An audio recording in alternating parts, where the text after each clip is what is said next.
কি শোনা দেবে তুমি শেষ বিচারের দিন? এই মিছে দুনিয়ায় তুমি থাকবা কতদিন? এই মিছে দুনিয়ায় তুমি থাকবা কতদিন? আল্লাহ যে কয়দিন রাখে। তুমি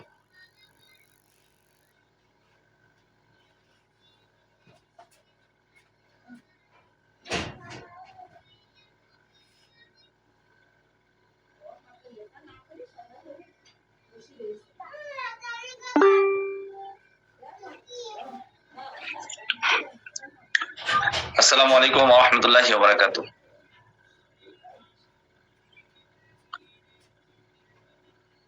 নাহমাদুহু ওয়া নুসাল্লি আলা রাসূলিল কারীম, আম্মা বাদ।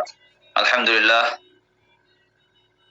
আল্লাহ তাআলার লাখ কোটি শুকরিয়া যে আল্লাহ তাআলা আমাদেরকে সুস্থ রেখে সুস্থ অবস্থায় আজকের এই মিটিং এ উপস্থিত হওয়ার জন্য তৌফিক দিয়েছেন, এই জন্য শুকরিয়া আলহামদুলিল্লাহ। প্রিয় ভাইরা, আশা করি সকলেই ভালো আছেন। আলহামদুলিল্লাহ, আমিও ভালো আছি। আজকে অত্যন্ত কয়েকটা গুরুত্বপূর্ণ ক্লাস হবে, যেটা আশা করি আপনাদের জন্য অনেক বেশি উপকার হবে। এখানে নতুন পুরাতন সবাই আজকে অ্যাড আছেন। নতুনদের ব্যাপারে গতকালকে আমরা কয়েকটা বিষয় আলোচনা করেছি। গতকাল তো না, শুক্রবার তো গতকালকে আমাদের বন্ধ ছিল। পুরাতনদের যদিও গতকালকে ক্লাস হওয়ার কথা ছিল, সাপ্তাহিক ক্লাস, কিন্তু দুঃখিত, আমরা গতকালকে আমাদের একটা মিটিং, আমাদের একটা অনুষ্ঠান ছিল আল খেদমা ন্যাচারাল কেয়ার কোম্পানির পক্ষ থেকে। আমাদের এলাকায় কিছু বাচ্চাদেরকে আমরা উদ্বুদ্ধ করেছিলাম যে তোমরা যদি 5 ওয়াক্ত নামাজ জামাতের সাথে 40 দিন যাবত আদায় করো, তাহলে তোমাদেরকে একটা করে সাইকেল দিব। তো ওখানে প্রায় 27 জন বাচ্চা নাম লিখিয়েছিলেন, সর্বশেষ 10 জন টিকেছিলেন। তো গতকালকে 10 জন বাচ্চাকে আমরা সাইকেল দিয়েছি, আর বাকি বাচ্চাদেরকে একটা করে ব্যাগ, একটা করে মাম পট দেওয়া হয়েছে। এছাড়াও বাচ্চাদের জন্য আরো একটু আনন্দের জন্য ইসলামিক প্রতিযোগিতা অনুষ্ঠান ছিল, কোরআন তেলাওয়াত, ইসলামিক গজল এবং আজান, 3টা বিষয় পুরস্কারের ব্যবস্থা ছিল। তো যাই হোক, এই 3টা বিষয়ে আলহামদুলিল্লাহ আমরা খুব সুন্দরভাবে গতকালকের সেই প্রোগ্রাম আমরা শেষ করেছি, যার কারণে আমরা পুরাতনদের গতকালকে ক্লাস করাইতে পারিনি, আর নতুনদের তো গতকালকে বন্ধই ছিল। তো যাই হোক প্রিয় ভাইরা, আল্লাহ তাআলার মেহেরবানি যে আল্লাহ তাআলা আমাদেরকে আজকের এই গুরুত্বপূর্ণ মিটিং এ একত্রিত করার সবাইকে তৌফিক দিয়েছেন, এই জন্য শুকরিয়া আলহামদুলিল্লাহ। আমি মনে করি এখানে যারা আজকে ক্লাসে আছেন সবার জন্য উপকারী হবে। প্রথমত, আমরা কিভাবে পরিকল্পনা এবং বাস্তব রূপ দিতে হবে। যতক্ষণ কোনো পরিকল্পনা করবেন, সেই পরিকল্পনাকে কিভাবে আমরা বাস্তব রূপে রূপ দিতে পারবো, সেই ব্যাপারে প্রথমে আলোচনা করব। এরপর আর মাঝখানে কয়েকটা গুরুত্বপূর্ণ বিষয় থাকবে, যেটা আমাদের প্রত্যেকেরই জরুরত জানা। 1 নাম্বার, লক্ষ্য নির্ধারণ এবং স্পষ্ট হতে হবে। আমরা যখন যে কাজ শুরু করব, কাজ শুরু করার ক্ষেত্রে আমাদের সর্বপ্রথম লক্ষ্যকে নির্ধারণ করতে হবে। অস্পষ্ট লক্ষ্য কখনোই সফলতার দিকে নিয়ে যেতে পারে না। যদি আমরা লক্ষ্য নির্ধারণ না করতে পারি, তাহলে আমরা কোনোভাবেই আমাদের লক্ষ্য যদি আমরা নির্ধারণ না করতে পারি, তাহলে আমরা কখনোই সফলতা অর্জন করতে পারবো না। এবং আপনি কি করতে চান সেটা আপনাকে আগে ডিফাইন করতে হবে, আপনাকে আগে যাচাই করতে হবে। কতদিনের মধ্যে করতে চান সেটা আপনি একটা প্ল্যান করতে হবে, পরিকল্পনা করতে হবে। এবং কেন করতে চান, এই সব বিষয়গুলো আপনাকে পরিষ্কার থাকলে বাস্তব কাজটা আপনার সহজ হবে।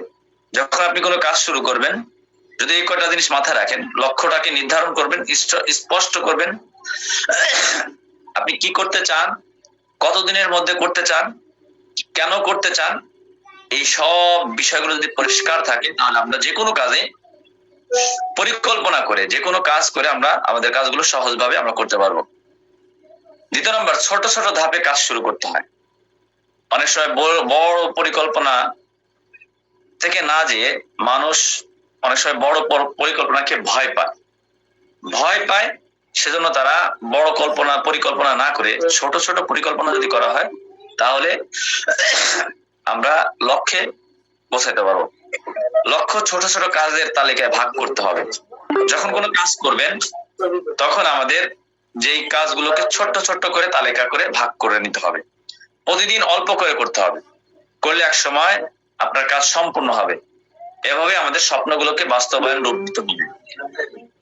আজকের শুরু করবেন, কালকে শুরু করবেন, কালকে আজকে না কালকে, কালকে না পরশু, এভাবে করলে এই ধরনের মস্তিষ্কবাদ আমাদেরকে দিতে হবে। যদি আমাদের এই ধরনের মস্তিষ্ক থাকে যে আজকে করবো না কালকে, কালকে না পরশু, তাহলে আপনি কখনোই সফলতা যাইতে পারবেন না। আজকে ক্লাস করব, আজকে থাক কালকে করবো না, আজকে থাক আজকে ভালো লাগে না কালকে করব, এই ধরনের মস্তিষ্ক থাকলে আপনি কখনোই ভালো কিছু করতে পারবেন না। তাই দীর্ঘসূত্রতা হলো যে সফলতার সবচেয়ে বড় শত্রু পরিকল্পনা করে রেখে দিয়া, এটা সবচেয়ে বড় শত্রু। কিছুই হবে না, আজকে কাজ আজকেই শুরু করতে, আজ কা কাম কাল পর না ডাল। আজকের কাম, আমরা যখন কায়দা, উর্দু কায়দার মধ্যে সর্বপ্রথম আজ কা কাম কাল পর না ডাল, আজকের কাম কালকের জন্য রেখে দিও না, এটা খুব গুরুত্বপূর্ণ একটা নসিহতমূলক কথা। তো আমরা অনেকেই ব্যবসা শুরু করব বা ব্যবসা ইনকাম করব করব আজকে না কালকে, কালকে না, এইভাবে করতে করতে আমরা ওই রেখেই দেই। সবচেয়ে দীর্ঘ সূত্রতা বা সর্ববর্তী বিষয় সফলতার সবচেয়ে বড় শত্রু হলো পরিকল্পনা করে সেটা রেখে দেওয়া, পরিকল্পনাকে কাজে না লাগানো, সেটা সবচেয়ে বড় শত্রু আপনার। শৃঙ্খলা বজায় রাখা, সফলতার মূল চাবিকাঠি হচ্ছে শৃঙ্খলা। পরিশ্রম না করলে, পরিকল্পনা না করলে সেটা কাগজেই পড়ে থাকবে, সেটা কখনোই বাস্তবতা আসবে না। শুধু লিখলেন। আমাদের অনেক মানুষ আছে অনেক পরিকল্পনা করে, অনেক ধরনের পরিকল্পনা করায়, দেখায় পরিকল্পনা করছি, এই করছি সেই করছি, কিন্তু সেটা বাস্তবায়ন নেওয়াটা সবচেয়ে বড় কঠিন কাজ।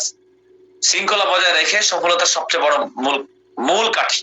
পরিশ্রম না করলে পরিশ্রম যদি আপনি না করেন, শুধু পরিকল্পনাই করলেন, সেটা কাগজেই পড়ে থাকবে, খাতায় লিখেছেন ওখানেই থাকবে, ওইটা বাস্তবায়ন হবে না। সময় মেনে চলা, প্রতিদিন নির্দিষ্ট সময়ে কাজ করা, নিজের প্রতি জবাবদিহিতা রাখা, এগুলো বাস্তবতা গড়ে তোলে। যদি নিজের প্রতিও নিজে যদি জবাবদিহিতা করেন, আমি একবার দেখেছি যে নিজের সন্তান দোকানে আসছে 1 ঘন্টা দেরি করে আসছে, কেন তুমি 1 ঘন্টা দেরি করে আসলা? বলে রান্না করতে দেরি হয়েছে বাসায়। সাথে সাথে তার মারে ফোন দিছে, কি ভাত রান্নাতে দেরি হয়েছে? কয় একটু সামান্য হয়েছে। তখন আচ্ছা মতন তার বাড়িতে গালাগালি করতেছে, সারাদিন ধরে কি করো, দুপুরের আগ পর্যন্ত রান্না করতে পারো না, এরকম আচ্ছা মতন গালি দিল। তার মানে শৃঙ্খলাটা খুব গুরুত্বপূর্ণ। আপনাকে সময় মেনে নিতে হবে, যেই সময় আপনি যেটা করতে চান সেটাই আপনাকে করতে হবে। প্রতিদিন নির্দিষ্ট সময়ে কাজ করতে হবে, নিজের প্রতি জবাবদিহিতা রাখতে হবে। আমার এই সময়টা কেন দেরি হলো, কেন আমি করতে পারলাম না, কেন আমি এই সময়টাকে, প্রতিদিন আমি এই সময় কাজ করি, কেন আজকে করতে পারলাম না, এই ব্যাপারে নিজেকেও কমপক্ষে প্রশ্নবিদ্ধ করা উচিত। তাহলে দেখবেন আপনি খুব তাড়াতাড়ি সফলতা দেখতে পাবেন। ভুল হলে থেমে যাবেন না। প্রথমে আপনি কাজ করতে গেলে, আমি কাজ করতে গেলে কোনো কাজে ভুল হবে, ভুল হইলে ওখানেই থেমে যাব না। পরিকল্পনা অনুযায়ী সব কাজ হবে এমন নয়, ভুল হবে, ব্যর্থতা আসবে, সমস্যা হবে, কিন্তু যারা ভুলকে শিক্ষা হিসেবে নিবে তারা আগামী সফল হবে। ব্যর্থতা মানে শেষ নয়, বরং নতুন ভাবে শুরু করার সুযোগ। আমরা অনেক সময় দীর্ঘদিন ধরে কাজ করতেছি, ব্যর্থ হচ্ছি, বা ভালো হচ্ছে না, বা ভালো কিছু করতে পারছি না, নতুন করে কেবল শুরু করছি, কিভাবে করব, এই জিনিসগুলো আমরা নতুন ভাবে শুরু করার চেষ্টা করব এবং সঠিক পরিবেশ এবং সঠিক মানুষ গুরুত্ব দিব। যখন আপনি কোনো ভালো কিছু করতে যাবেন, সঠিক পরিবেশ খুঁজবেন। সঠিক পরিবেশ যদি আপনি না পান, আপনি ভালো কিছু করতে পারবেন না। সঠিক পরিবেশটা সবচেয়ে গুরুত্বপূর্ণ, সঠিক মানুষ সবচেয়ে গুরুত্বপূর্ণ। যাদের সঙ্গে থাকবেন তারা আপনার কাজ এবং মানসিকতা প্রভাবিত করে কিনা সেটাকে খেয়াল রাখবেন। যাদের সাথে থাকবেন, যাদের সাথে বিজনেস করবেন, যাদের সাথে আপনার চলাফেরা, যাদের সাথে আপনার মহাব্বত, যাদের সাথে আপনার ভালোবাসা, তাদের মানসিকতা কেমন, এই মানসিকতাকে আপনাকে প্রভাবিত করবে কিনা, ইতিবাচক মানুষ কিনা, কাজ বোঝে কিনা, আপনাকে গাইডলাইন দিতে পারবে কিনা, মোটিভেশন দিবে কিনা, এমন পরিবেশ আছে কিনা, এসব বাস্তবায়নকে বহু গুণ সহজ করে তুলবে আপনি যদি এগুলো একটু ফিকির করে যাচাই বাছাই করেন। এরপরে অগ্রগতি এবং নিয়মিত মূল্যায়ন করতে হবে, কতটুকু কাজ হলে কোথায় ঘাটতি আছে। সাপ্তাহিক বা মাসিক মূল্যায়ন করলে নিজের কাজের একটা পরিষ্কার চিত্র পাওয়া যাবে এবং ভুলগুলো দ্রুত সংশোধন করা যাবে। আল্লাহর উপর ভরসা রেখে চেষ্টা চালিয়ে যাবেন। চেষ্টা আমাদের কাজ, ফল আল্লাহর হাতে। পরিশ্রম, সততা, ধৈর্য থাকলে সফলতা অবশ্যই আসবে।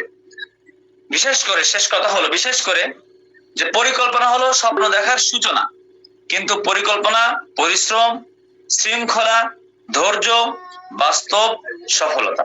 যে ব্যক্তি বাস্তবে এগিয়ে যায় তার পরিকল্পনা একদিন জীবনের গর্ব হয়ে দাঁড়ায়। এজন্য আমাদেরকে যদি আমরা ব্যক্তিগতভাবে যদি আমাদের জীবন পরিকল্পনা সঠিকভাবে কাজে লাগাতে চাই, তাহলে আমাদেরকে সব বিষয়গুলো বিবেচনা করে সামনে অগ্রসর হতে হবে। প্রিয় ভাই, আজকে এই বিষয়টা শুধু অল্প একটু আলোচনা করলাম। এখন আলোচনা করব যেটা সবচেয়ে গুরুত্বপূর্ণ বিষয়, সেটা হলো আমরা রুকিয়া সম্পর্কে আলোচনা করছিলাম, রুকিয়া শরঈয়া সম্পর্কে আলোচনা করেছিলাম। কোরআন সুন্নাহ ভিত্তিক আপনাদের কয়েকটা বিষয় আমি শিখাচ্ছিলাম। তো সেই বিষয়গুলো, তার মধ্যে কয়েকটা গুরুত্বপূর্ণ বিষয় আছে মনে করছি যেগুলো আমাদের প্রত্যেকের, আমি আমভাবে সাধারণ সকলের যেটা প্রয়োজন আমি সেটা আমভাবে সাধারণ সর্বোপরি সবাইকে যে জিনিসগুলো শেখাই। আর কিছু সিক্রেট বিষয় যেগুলো বিশেষ করে যারা মুদাব্বির তাদের শেখা জরুরি, তাদেরকে সেটা আলাদাভাবে শেখানো হয়। আর যারা মূলত সবাই যেন উপকৃত হতে পারি সেই ব্যাপারটা আমি একটু আলোচনা করবো আজকে।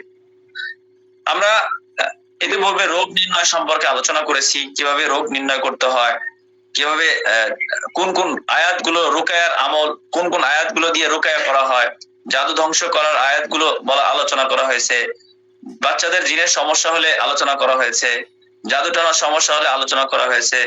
এই কিছুটা মোটামুটি সাময়িকভাবে যে সমস্ত নিজেগুলোর প্রয়োজন সেই বিষয়গুলো আপনাদের মাঝে আলোচনা করা হয়েছে।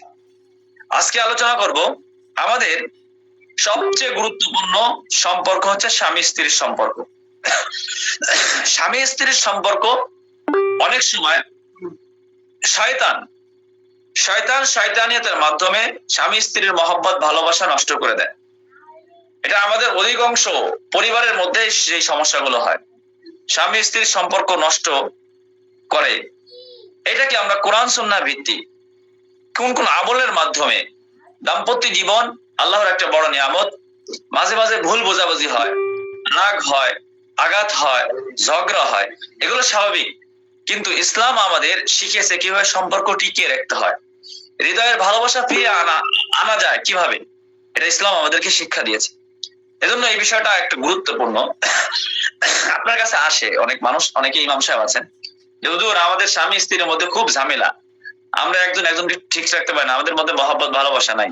আমাদেরকে এমন একটা তদবির করে দেন যাতে আমাদের মহব্বত ভালোবাসা তৈরি হয়। তা আপনি কিভাবে কোরআন সুন্নাহ ভিত্তিক কিভাবে আপনি এটাকে সমাধান দিবেন, এটা খুবই গুরুত্বপূর্ণ একটা বিষয়। কারণ এখন অধিকাংশ সংসারের মধ্যে বিভিন্ন মাধ্যমে মানুষ জাদুটনা করে সংসার ভেঙে ফেলায়, স্বামী স্ত্রীর মধ্যে দ্বন্দ্ব লাগায়, ম্যাজিক করে, বিভিন্ন ভাবে এই সম্পর্কগুলো নষ্ট করে, যার কারণে তালাকের পরিমাণ অনেক বেশি। কোনো হুটহাট তালাক দিয়ে দিচ্ছে, আবার ওইভাবে সংসার করছে, রাগের মাথায় তালাক দিয়ে দেয়, আবার হুজুরের কাছে এসে বলে হুজুর রাগের মাথায় তালাক দিয়ে দিয়েছি, তো কি করবো এখন? তো তালাক তো মানুষ রাগের মাতালে দেয়, ভালোবাসে তো কেউ তালাক দেয় না। তো এই যে রাগের মাতালে বা এই সমস্যাগুলো কেন হয় এবং এই সমস্যাগুলো থেকে আমরা কিভাবে একজন মানুষকে বাঁচাইতে পারি, একটা সংসার তাদের মধ্যে দাম্পত্য জীবন কেমন যেন সুখময় হয়, তাদের জন্য ভালোবাসা নিবিড় হয়। কোরআন সুন্নাহ ভিত্তিক তাদেরকে যদি কোনো ব্যক্তি আপনাদের কাছে আসে, আসার পরে তাদেরকে কিভাবে আপনি সমস্যার সমাধানটা দিবেন, এই বিষয়টা একটু গুরুত্ব আকারে আমাদেরকে জানা দরকার। কারণ অনেক মানুষ আপনার কাছে আসে, আমরা ভালোবাসা আমাদের মধ্যে নাই, আমাদের কি করা যায়, আমরা কোনো ভালো সলিউশন পাচ্ছি না, কবিরাজের কাছে যাইতে যাইতে কবিরাজরা খালি টাকা পয়সা নিয়ে নেয়। আমি আপনাদেরকে যে জিনিসগুলো শেখাবো, আমার এখানে আমি যেই রুকায়া বিষয়ে আমি দীর্ঘদিন ধরে অভিজ্ঞতা অর্জন করেছি এবং এই ব্যাপারে আমি আলহামদুলিল্লাহ বাংলাদেশের সবচেয়ে বড় বড় আলেম যারা এই ব্যাপারগুলোতে মাহের, তাদের থেকে অনুমোদন প্রাপ্ত, যেমন ইদ্রিস রহমতুল্লাহ আলাই, সন্দীপী হুজুর রহমতুল্লাহ আলাই, ওনার থেকে ওনার শাগরেদ যিনি কারি আব্দুর রহমান সাহেব খুলনা, ওনার থেকে আমি সরাসরি ওনার থেকে শিখেছি। এরপরে মুফতি আব্দুর রাজ্জাক সাহেব দামাত বারকাতুহুম যশোর, ওনার থেকে অনুমোদন প্রাপ্ত। উনি হলেন হাতিয়ার মুফতি সাইফুল্লাহ রহমতুল্লাহ আলাই, ওনার প্রধান খলিফা। সাইফুল্লাহ রহমতুল্লাহ আলাই হলেন মুফতি ফাইজুল্লাহ রহমতুল্লাহ আলাই, ওনার খলিফা। মুফতি ফাইজুল্লাহ রহমতুল্লাহ আলাই হাজি ইমদাদুল্লাহ মহাজির মাক্কি রহমতুল্লাহ আলাই, ওনার খলিফা। এইভাবে আলহামদুলিল্লাহ এই ব্যাপারে যারা অভিজ্ঞ, এই জগৎ নিয়ে যাদের এইভাবে আমার অনুমোদন প্রাপ্ত, আমি এখান থেকে বড় বড় শায়েখ হযরতগণ থেকে আমি এই ব্যাপারগুলো শিক্ষা গ্রহণ করেছি। বাংলাদেশে বিভিন্ন রাকি রয়েছে, বিভিন্ন মুদাব্বির রয়েছে, যারা মুদাব্বিরের কাজ করে 6 মাস 1 বছর পর্যন্ত একটা সমস্যা নিয়ে আসলে জিনের সমস্যা, আবার 6 মাস পরে ওই বাচ্চাটার বা ওই মানুষটার আবার জিনের সমস্যা হয়, অথবা বারবার আপনার শরীরের মধ্যে জাদু টানা করা হয়, আপনি জাদু টানা খাইতে দিচ্ছেন, আবার 6 মাস পর আবার হয়েছে। কিন্তু আমার এখানে আমার এই কোর্সটা বা আমার এই বিষয়গুলোটা স্পেশালি একটু ভিন্ন কোয়ালিটির। একবার স্বামী স্ত্রীর জন্য যদি কেউ আসে, সমস্যার সমাধানের জন্য যদি আসে, একবারই সমস্যার সমাধান, দ্বিতীয়বার তার এই স্বামী স্ত্রীর মধ্যে সমস্যা কেউ তৈরি করতে পারবে না। এমনি স্বাভাবিকভাবে খুঁটিনাটি এটা তো স্বাভাবিকভাবে সব প্রতিটা সংসারে হয়, কিন্তু মানুষ ক্ষতি করে তার সমস্যা স্বামী স্ত্রীর মধ্যে মহব্বত ভালোবাসা নষ্ট করে দিবে, এটা আর পারবে না।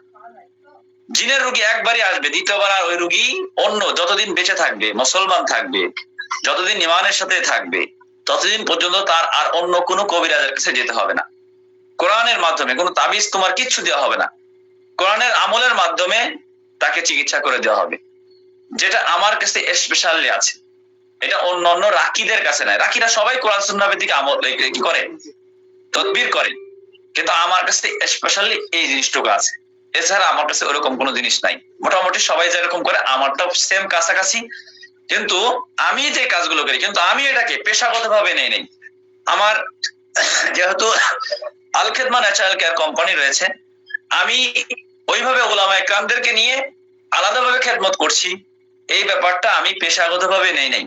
কিন্তু আমি এই ব্যাপারে সর্বোচ্চ জ্ঞান অর্জন করেছি, এবং আলহামদুলিল্লাহ যা আমল করে জীবনের শুরু লগ্নে যেগুলো করার প্রয়োজন, প্রথমে কিছু আমেল হতে হয়, সেই আমেল গুলো করা হয়েছে, যেগুলো করার মাধ্যমে আল্লাহ তাআলা একটা শক্তি দিয়ে দিয়েছে, যেটার মাধ্যমে আল্লাহর রহমতে এই শক্তিটা আমি ওই যারা এইগুলো ব্যাপারে কাজগুলো শিখে তাদেরকে ওই জিনিসগুলো শিখাই দেই, এবং আমি যেইভাবে করি হুবাহু ওই জিনিসগুলো আমি তাদেরকে শিখাই। তো আপনারা যারা এগুলো করার চিন্তাধারা নাই, কিন্তু কিছু জিনিস প্রয়োজন আমাদের জরুরত, সেগুলো আমি আপনাদেরকে এই কোর্সের মধ্যে শিখাবো, কারণ এগুলো আমাদের দরকার। তো এটা একটা স্বামী স্ত্রীর মহব্বত ভালোবাসা, এটা খুবই গুরুত্বপূর্ণ বিষয়। এগুলো সাধারণত মানুষ হাজার হাজার টাকা দিয়ে হলেও মানুষ এগুলো শিখায় না। কেন শিখায় না? এগুলো মানুষ চায় যে না, এগুলো আমার মধ্যেই থাকুক, অন্য মানুষের কাছে না যায়, এগুলো মানুষ গেলে আমার কাছে আসবে না, মানুষ তার কাছে চলে যাবে। তো মানুষ এই চিন্তা করে কাউকে শিখানোর চিন্তা মানে মস্তিষ্ক বাদ দিয়ে দেয়। মানুষ টাকার লোভী হয়ে যায়, যে আমাকে বেশি টাকা দিয়ে আমি এটাকে কোর্স করাবো, অনেক টাকা 10,000 15,000 টাকা দিলে, 20,000 টাকা দিলে, হ্যাঁ অনেকেই কষ্ট করে টাকা দিয়ে শিখে। এখন আমি মনে করেন যে আমিও এখানে হাজার হাজার লাখ লাখ টাকা খরচ করে পিছনে মেহনত করে শিখেছি। আমি চিন্তা করছি, আমার চিন্তাধারা হলো যে না, যেটা মানুষের জরুরত প্রয়োজন, এটা মানুষকে উপকার করার জন্য মানুষকে শেখানো উচিত, কারণ মানুষ এই ব্যাপারগুলোতে অনেক বেশি সমস্যায় ভুগছে। তো যার কারণে আমি এটাকে দেখা যাচ্ছে যে কিছু বিষয়গুলো ফি সাবিলিল্লাহ আল্লাহর জন্য শিখাই দিচ্ছি। আর কিছু ক্ষেত্রে দুই একটা জিনিসের মধ্যে ক্লাসের গুরুত্ব, মনে করেন আমি যদি পুরো রুকায়ার বিষয় এখানে ক্লাস করাই, তো এখানে একদিন ক্লাস করবে, আরেকদিন করবে না, আরেকদিন করবে তো আরেকদিন করবে না, এখানে অর্ধেক শিখবে। তো ওই যে কথায় আছে না, নিমে মোল্লা খত্রে ইমা, যে অর্ধেক মোল্লা সে ইমানকে ধ্বংস করে, আর অর্ধেক ডাক্তার খত্রে যান। তো এটা যদি আপনি অর্ধেক শিখেন, তাহলে আপনি একদিন ক্লাস করলেন তো আরেকদিন করলেন না, আরেকদিন করলেন তো আরেকদিন করলেন না, সেই ক্ষেত্রে দেখা যাবে যে এটা পরিপূর্ণ শিখতে পারবেন না আপনি। তার কারণ এটা তো ফ্রি কোর্স। এজন্য আমি শুধুমাত্র এখানে ফ্রি কোর্সের মধ্যে শুধুমাত্র আপনাদেরকে ফ্রি কোর্সের মধ্যে যেটা জরুরত হিসাবে আপনাদেরকে শিখাই দিব। তো যাই হোক, যেটা আলোচনা করতেছিলাম যে স্বামী স্ত্রী নিজেদের মধ্যে ভুলের জন্য প্রথমত আল্লাহর কাছে ক্ষমা চাইতে হবে। যদি দেখেন দুইজন স্বামী স্ত্রীর মধ্যে সবসময় ঝগড়া চলতেছে, সবসময় মানুষের মধ্যে খুব ওনার স্বামী স্ত্রী না, ওনারা সতীনের মতন হয়ে গেছে। স্বামী স্ত্রীর মধ্যে কি সতীনের মতন ব্যবহার আচরণ হয়ে গেছে। হয় স্বামীর মধ্যে কোনো সমস্যা করছে অথবা স্ত্রীর মধ্যে সমস্যা। তো প্রথমে দুইজনকেই আল্লাহর কাছে মাপ চাইতে হবে। প্রথমে তো ইস্তেগফার করতে হবে। ইস্তেগফার করলে আল্লাহর রহমত এবং প্রশান্তি নাজিল করে আল্লাহ তাআলা। এজন্য আমাদেরকে প্রথম আমল হলো, আমরা এটা আমলের মাধ্যমে করব। আমরা কোনো তাবিজ তোমার কোনো কিছুর মাধ্যমে না, একেবারে আমলের মাধ্যমে সমস্যার সমাধান। প্রথমে আমরা 100 বার প্রতিদিন আস্তাগফিরুল্লাহ রাব্বি মিন কুল্লি যামবি ওয়া আতুবু ইলাইহি প্রতিদিন আমল দিবেন। 7 দিন মিনিমাম এই আমলটা করবে, 7 দিন বা 21 দিন এই আমলটা দিবেন। স্বামীর হোক স্ত্রীর হোক। স্বামী যদি আসে যে আমার স্ত্রী আমার কথা মতন চলে, আমার কথা মতন বুঝে বা আমাকে মহব্বত করে ভালোবাসে, তাকে স্বামীকে দিবেন। আর স্ত্রী যদি চায় যে আমার স্বামী আমাকে ভালোবাসে মহব্বত করে, তাহলে এই স্ত্রীকে প্রতিদিন 100 বার ইস্তেগফার, আস্তাগফিরুল্লাহ রাব্বি মিন কুল্লি যামবি ওয়া আতুবু ইলাইহি, আমি আপনার প্রতিপালকের কাছে সমস্ত গুনাহের জন্য ক্ষমা চাচ্ছি এবং তার দিকে ফিরে আসছি। আস্তাগফিরুল্লাহ রাব্বি মিন কুল্লি যামবি ওয়া আতুবু ইলাইহি। দুইজনের জন্য বিশেষ দোয়া, দুইজনের জন্য বিশেষ করে দোয়া, কোরআন ভিত্তিক দোয়া।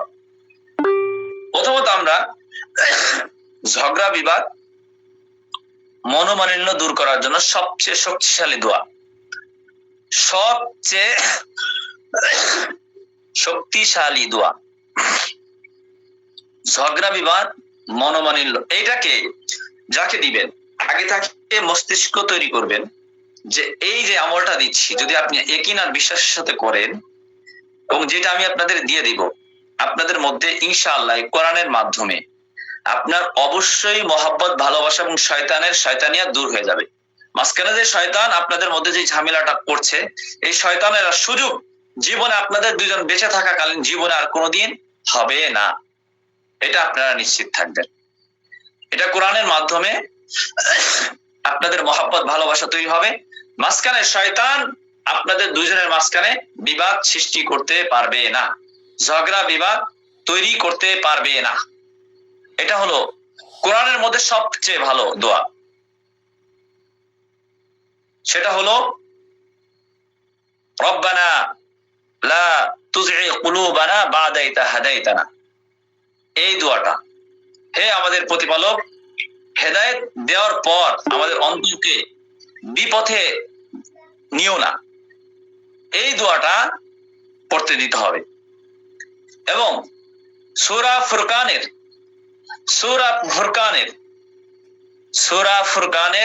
74 নম্বর আয়াত, সূরা ফুরকানের 74 নম্বর আয়াত, এই আয়াতটা প্রতিদিন 7 বার করে পড়বে। আল্লাহর ভালোবাসা এবং শান্তি মমতা সবকিছু মনের মধ্যে নিয়ে 7 দিন যদি আমল করে, সূরা ফুরকানের 74 নম্বর আয়াত, স্বামী হোক স্ত্রী হোক, যদি এই আয়াতগুলো পড়ে তো আল্লাহ তাআলা তাদের স্বামী স্ত্রীর মধ্যে এক রহমত বরকত নাজিল করে দিবে।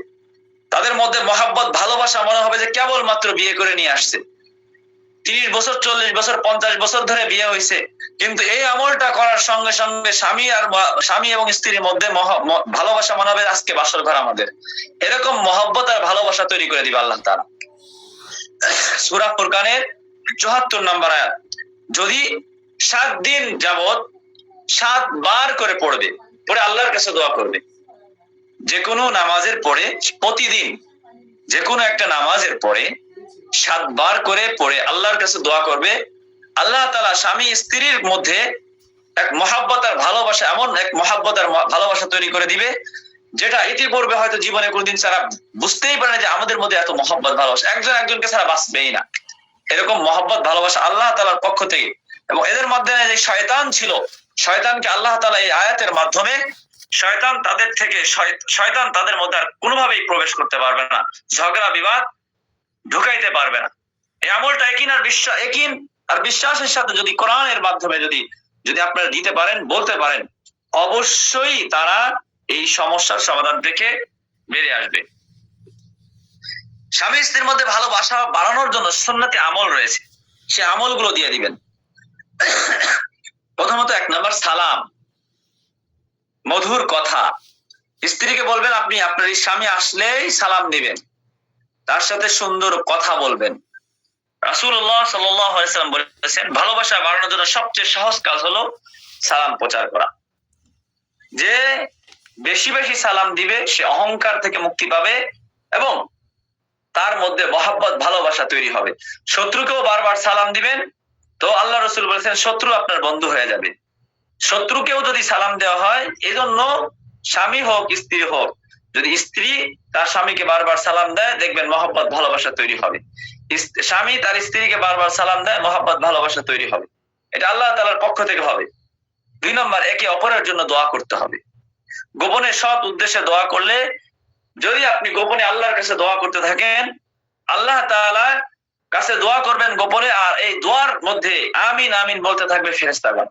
যদি আপনি গোপনে নির্জনে বসে বসে আল্লাহর কাছে দোয়া করতে থাকেন, স্বামীর জন্য দোয়া করেন অথবা স্ত্রীর জন্য দোয়া করেন, গোপনে নির্জনে বসে বসে দোয়া করবেন, আর ফেরেশতা দল আপনার দোয়ার সাথে আমিন আমিন বলতে থাকবে, আর আল্লাহ তাআলা ওই দোয়াকে অবশ্যই কবুল করবে। 3 নম্বর, উপহার দেওয়া। আপনি আপনার স্বামীকে অথবা স্ত্রীকে উপহার দেওয়ার চেষ্টা করবেন। তাহাদ্দুদ, তাহাব্বুব, আপনার উপহার দিন, পরস্পরের মধ্যে ভালোবাসা বাড়বে। স্বামী স্ত্রীকে উপহার দিবেন, স্ত্রী স্বামীকে কি করবে, উপহার দিবে, তাহলে একে অপরের প্রতি মহব্বত আর ভালোবাসা তৈরি হবে। এগুলো আমল দিয়ে দিবেন, বলে দিবেন যারা আপনাদের কাছে এভাবে আসবে। এবং অন্যর দোষ গোপন রাখা। দোষ খোঁজা মানেই সম্পর্ক নষ্ট হওয়া। স্বামীর যদি কোনো দোষ থাকে, এই দোষ না ধরে স্ত্রীকে বলে দিবেন আপনি কোনো দোষ ধরবেন না তার, অথবা স্বামীকে বলে দিবেন স্ত্রীর দোষ খুঁজবেন না, দোষ গোপন রাখার চেষ্টা করবেন। এটা হলো 4 নাম্বার আমল। ঝগড়া কমানোর জন্য সুন্নাহ পথ।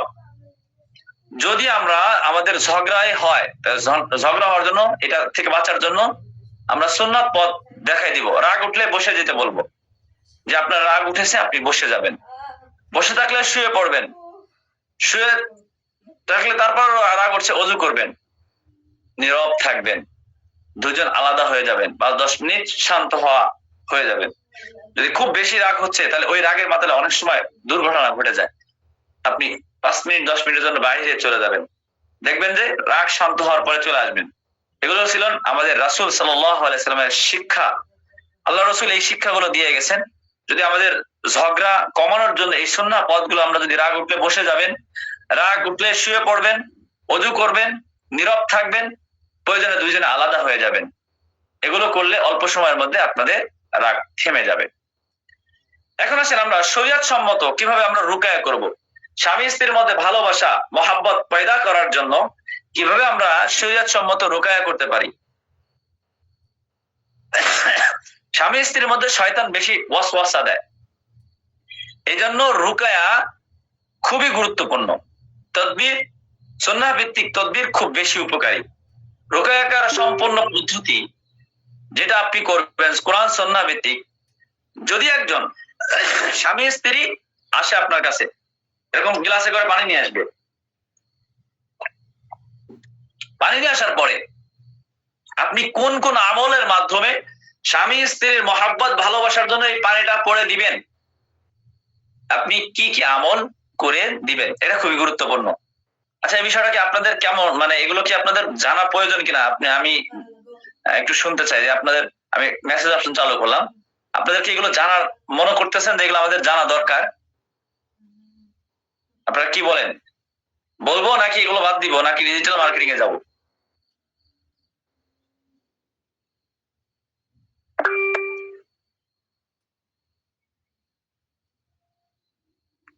আচ্ছা, সবাই মনে হচ্ছে শোনার জন্য আগ্রহী। ঠিক আছে, বলছি তাহলে। এগুলো দরকার, আমি মনে করি প্রত্যেকের দরকার।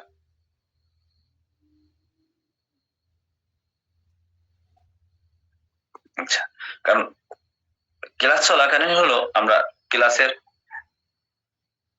ইয়াগুলো বন্ধ করে রাখি, কারণ হলো বিভিন্ন সময় বিভিন্ন কমেন্ট আসলে ওই সময় মন অন্যদিকে চলে যায়, তো কথা ক্লিয়ার ভাবে বলা যায় না কথা।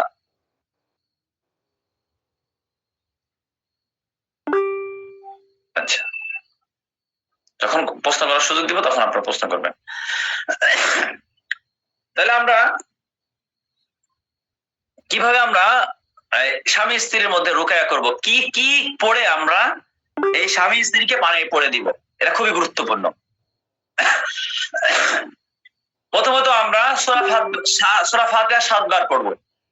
এই যে পানি পড়া নিয়ে আসছে, এই পানি পড়া দেওয়ার পরে এই পানি পড়াটা স্বামী স্ত্রী দুজন মিলে যদি 7 দিন খায়, অথবা স্ত্রীর সমস্যা স্ত্রীকে 7 দিন খাওয়ান, অথবা স্বামীর সমস্যা 7 দিন স্বামীকে খাওয়ান, যেভাবে হোক 7 দিন যদি তাকে খাওয়ান, তাহলে স্বামীর সমস্যা থাকলে ঠিক হয়ে যাবে, স্ত্রীর সমস্যা থাকলে ঠিক হয়ে যাবে।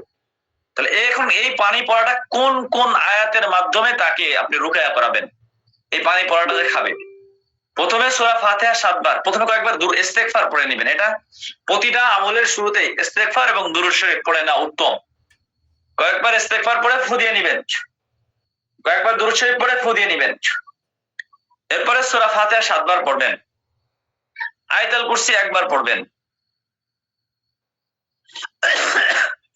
সূরা বাকারার 102 নম্বর আয়াত, সূরা বাকারার 102 নম্বর আয়াত 1 বার পড়বেন। সূরা ইখলাস, ফালাক, নাস প্রত্যেকটা 3 বার করে পড়বেন। আবার বলছি, সূরা ফাতিহা 7 বার, আয়াতুল কুরসি 1 বার, সূরা বাকারার 102 নম্বর আয়াত 1 বার, সূরা ইখলাস, ফালাক, নাস 3 বার করে। এরপরে ছোট্ট একটা দোয়া, আল্লাহুম্মা আলিফ বাইনা কুলুবানা ওয়া আসলিহ যাতা তাবাইয়ানা। এই দোয়াটা আমরা 7 বার পড়ব। এই দোয়াটা 7 বার পড়ার পরে আমরা প্রত্যেকটা আমলের পরই পানির মধ্যে ফু দিয়ে দিব। আল্লাহুম্মা আলিফ বাইনা কুলুবিনা ওয়া আসলিহ যাতা তাবাইয়ানা। এই দোয়াটা আমরা 7 বার করে পড়ব। পড়ে আমরা পানির মধ্যে ফু দিয়ে দিব। 1 গ্লাস পানি উপরোক্ত আয়াতগুলো পড়ে প্রত্যেকবারই ফু দিব। স্বামী বা স্ত্রী দুইজনের মধ্যে এই পানিটা পান করাবো। এরপরে এই পানিটা একটা বোতলে নিব, নেওয়ার পরে স্বামী স্ত্রী যেই ঘরের মধ্যে থাকে, স্বামী স্ত্রী যেই ঘরের মধ্যে থাকেন, ওই ঘরের মধ্যে বোতলের মধ্যে পানিটা নিবেন। নেয়ার পরে একটা বোতলের মধ্যে নিবেন। নেয়ার পরে প্রতিদিন 7 দিন এই কাজটা করবেন। প্রথমে এরকম কি করবেন, মুটকিটা বিসমিল্লাহ বলে খুলবেন, বিসমিল্লাহ বলে খুলে পানি নিবেন, একটু নিয়ে এভাবে ছিটাই দিবেন ঘরের মধ্যে, যে ঘরের মধ্যে থাকে। প্রতিবার নিবেন, প্রতিবার বিসমিল্লাহ, প্রতিবার নিবেন, প্রতিবার বিসমিল্লাহ, বিসমিল্লাহ বলে নিবেন, প্রতিবার বিসমিল্লাহ বলে ছিটাবেন, বিসমিল্লাহ বিসমিল্লাহ বলে। এইভাবে আপনার ঘরের মধ্যে ওই পানিটা এবং ওই পানিটা খাবে এবং 7 দিন এই কাজটা করবে। দুইজনের মাথা বুকের উপরে হাত রেখে দোয়া করবে। দুইজনেই তার মাথার উপরে এবং বুকের উপরে হাত রেখে দোয়া করবে। 30 দিনের মধ্যে আল্লাহর রহমতে তাদের হৃদয়ের মধ্যে শান্তি, ভালোবাসা, বরকত, মহাব্বত, ভালোবাসা তৈরি হবে। 30 দিনের মধ্যে তাদের মধ্যে মহাব্বত, ভালোবাসা তৈরি হবে। কোনো কবিরাজের কাছে কোনো তাবিজের জন্য যাওয়া লাগবে না, কোনো কবিরাজের কাছে কিচ্ছু করতে হবে না। তাদের মধ্যে কোনো সমস্যা করে থাকলে সব সমস্যা শেষ হয়ে যাবে। তারা 30 দিন, 1 মাসের মধ্যে তারা তাদের স্বামী স্ত্রী যে একটা যখন বিয়ে করছিল যে মহব্বত আর ভালোবাসা ছিল, যদি 50 বছর পরেও যদি এই আমলগুলো করে আপনি দেন, এই পানিটা ব্যবহার করে, সে এই পদ্ধতিতে 7 দিন মাত্র করবে। 30 দিনের মধ্যেই দেখবে আল্লাহর মেহেরবানিতে স্বামী অথবা স্ত্রী এইভাবে দোয়া করবে। যদি স্ত্রীর সমস্যা হয় তাহলে স্ত্রীর জন্য বুকে হাত রেখে দোয়া করবে অথবা মাথায় হাত রেখে দোয়া করবে, হে আল্লাহ আপনি আমাদের স্বামী স্ত্রীর মধ্যে মহাব্বত ভালোবাসা তৈরি করে দেন। এইভাবে দোয়া করবে, আল্লাহর কাছে দোয়া করবে যে কোনো নামাজের পরে এভাবে দোয়া করতে থাকবে। তো এটা একটা রুকাইয়া। শয়তানের ওয়াসওয়াসা এবং নজর বাধা দূর করতে আমাদের স্বামী স্ত্রীর সম্পর্ক, শয়তান হলো ফাটল সৃষ্টি করতে চায়। তো এই শয়তানের ওয়াসওয়াসাকে কিভাবে আমরা দূর করব? আমরা যদি আমাদের স্বামী স্ত্রীর মধ্যে যদি দেখা যায় শয়তান সবসময় ওয়াসওয়াসা দেয়, সবসময় ওয়াসওয়াসা দিতে থাকে, যদি এই ধরনের সমস্যা যদি আমাদের মধ্যে দেখা যায়, সব সময় এই ওয়াসওয়াসাকে কিভাবে আমরা দূর করতে পারি? স্বামী স্ত্রীর শয়তানের মধ্যে যে ওয়াসওয়াসা আসে, সেজন্য আমরা যে আমলগুলো করব, বাসায় প্রতিদিন সূরা বাকারার আমল করব। প্রতিদিন যদি আমরা যেই বাড়িতে প্রতিদিন একবার করে সূরা বাকারার আমল করা হবে, সূরা বাকারা পড়া হবে, হাদিস অনুযায়ী সেই বাড়িতে শয়তান পালিয়ে যাবে, সেই বাড়িতে শয়তান থাকবে না। তাই যদি দেখেন যে সবসময় ওয়াসওয়াসায় সমস্যায় ভুগছেন আপনার স্বামী স্ত্রীর মধ্যে, তাহলে ওই বাড়িতে প্রতিদিন একবার করে হলেও সূরা বাকারার আমল চালানো উচিত। ঘুমের আগে আয়াতুল কুরসি পড়বেন, 3 কুল পড়বেন, পড়ে ফু দিয়ে এভাবে শরীরটা মাসে করে নেবেন। তাহলে আপনি শয়তানের ওয়াসওয়াসা, স্ত্রী যদি দেখেন যে খালি বারবার শয়তানের ওয়াসওয়াসায় স্বামীর প্রতি সন্দেহ করে, অথবা স্বামী বারবার স্ত্রীর প্রতি সন্দেহ করছে, এই ধরনের ওয়াসওয়াসা আসলে মূলত সমস্যা না, কিন্তু বারবার শয়তান আপনাদের মনের মধ্যে ওয়াসওয়াসা দিচ্ছে, ধোঁকা দিচ্ছে, তো আপনি এই আমলগুলো করলে আপনি শয়তানের ওয়াসওয়াসা থেকে বেঁচে যাবেন। 7 নাম্বার আমরা যেটা করব, ক্ষমা করব, সহনশীলতা হব। ভালোবাসা ফিরিয়ে আনার জন্য সবচেয়ে বড় পথ হচ্ছে, রাসূলুল্লাহ সাল্লাল্লাহু আলাইহি সাল্লাম বলেছেন, সেরা নারী সে যে তার স্বামীকে খুশি রাখে, সেরা পুরুষ সে যে তার স্ত্রীর প্রতি দয়া এবং মর্যাদা দেখায়। তাহলে ক্ষমা এবং সহনশীলতা হওয়া উচিত। সেরা নারী সেই নারী যে স্বামীকে খুশি রাখে, সেরা পুরুষ সেই পুরুষ যে তার স্ত্রীর প্রতি দয়া এবং মর্যাদাবান হয়। তাহলে দুইটাই প্রয়োজন, স্বামীকে খুশি রাখবে স্ত্রী, এবং স্বামী তার স্ত্রীর প্রতি দয়া এবং মর্যাদাশীল হওয়া উচিত। ক্ষমা করলে সম্পর্ক শক্তিশালী হয়, হৃদয় নরম হয়, ভালোবাসা ফিরে আসে। আপনার স্ত্রী একটা ভুল করেছে, ওটাকে ক্ষমা করে দেন। আপনার স্বামী কোনো ভুল করেছে, তাকে ক্ষমা করে দেন। স্বামী স্ত্রীর মধ্যে মহাব্বত ভালোবাসা ফিরে আসবে। এটা হলো স্বামী স্ত্রীর ভালোবাসা আসার জন্য কিছু টেকনিক, কৌশল। এগুলো আপনি রুগীকে 5 মিনিট মতন ভালো করে বুঝায় যদি এগুলো বলতে পারেন, তাহলে ওই সংসারে ইনশাআল্লাহ আর কোনোদিনও ফাটল সৃষ্টি হবে না। পরিকল্পনা নয়, কাজ করতে হবে। দোয়া, রুকাইয়া, ক্ষমা এবং সুন্দর আচরণ, এই 4 জিনিস যদি স্বামী স্ত্রীর হৃদয়কে একে অপরের প্রতি দোয়া করবে, একে অপরের প্রতি মহাব্বত ভালোবাসা, প্রথমে দোয়া করতে হবে, রুকাইয়ার আমল করতে হবে, ক্ষমা করতে হবে এবং সুন্দর আচরণ করতে হবে।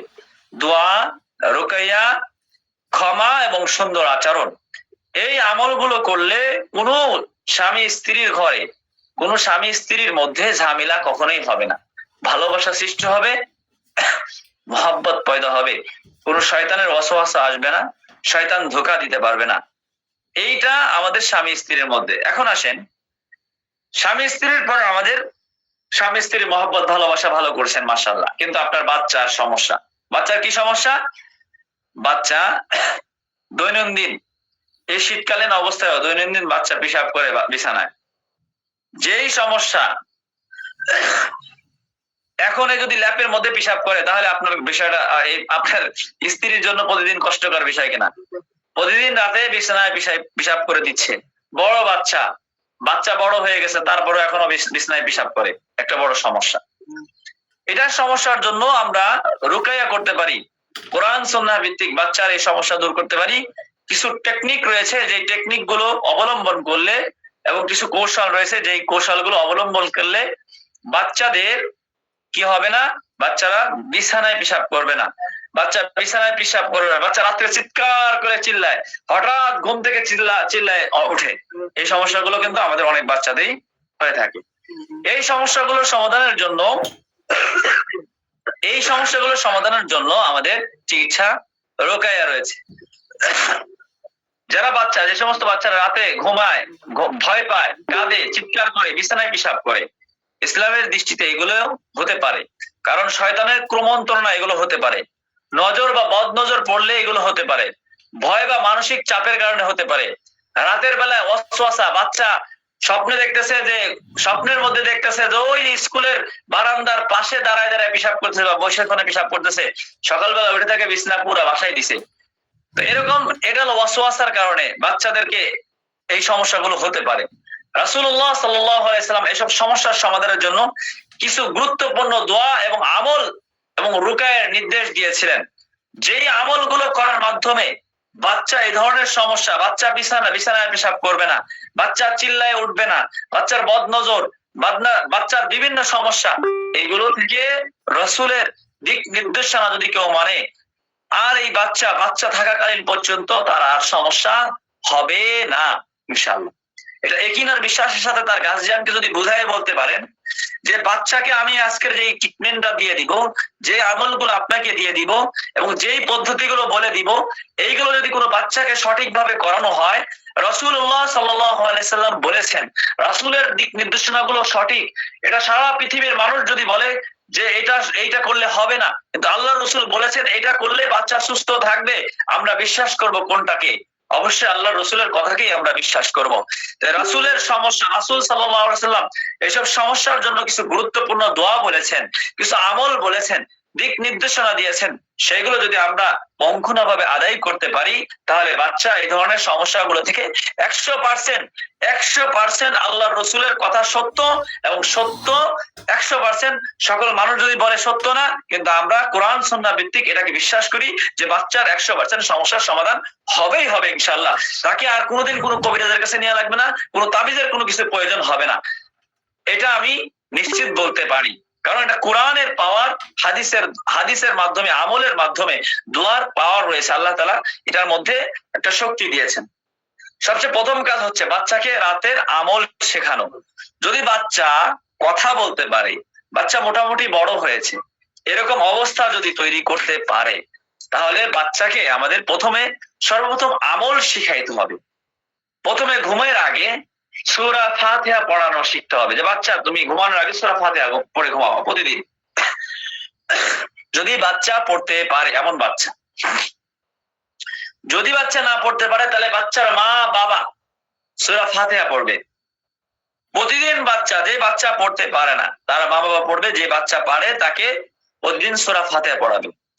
আয়াতুল কুরসির আমল, আয়াতুল কুরসি পড়বে অথবা পড়াবে, বাচ্চা পড়বে অথবা তার বাচ্চার গার্জিয়ান পড়বে। হাদিসে এসেছে শয়তান সারা রাত কাছে আসতে পারবে না, 3 কুল ইখলাস, ফালাক, নাস 3 বার করে পড়বে।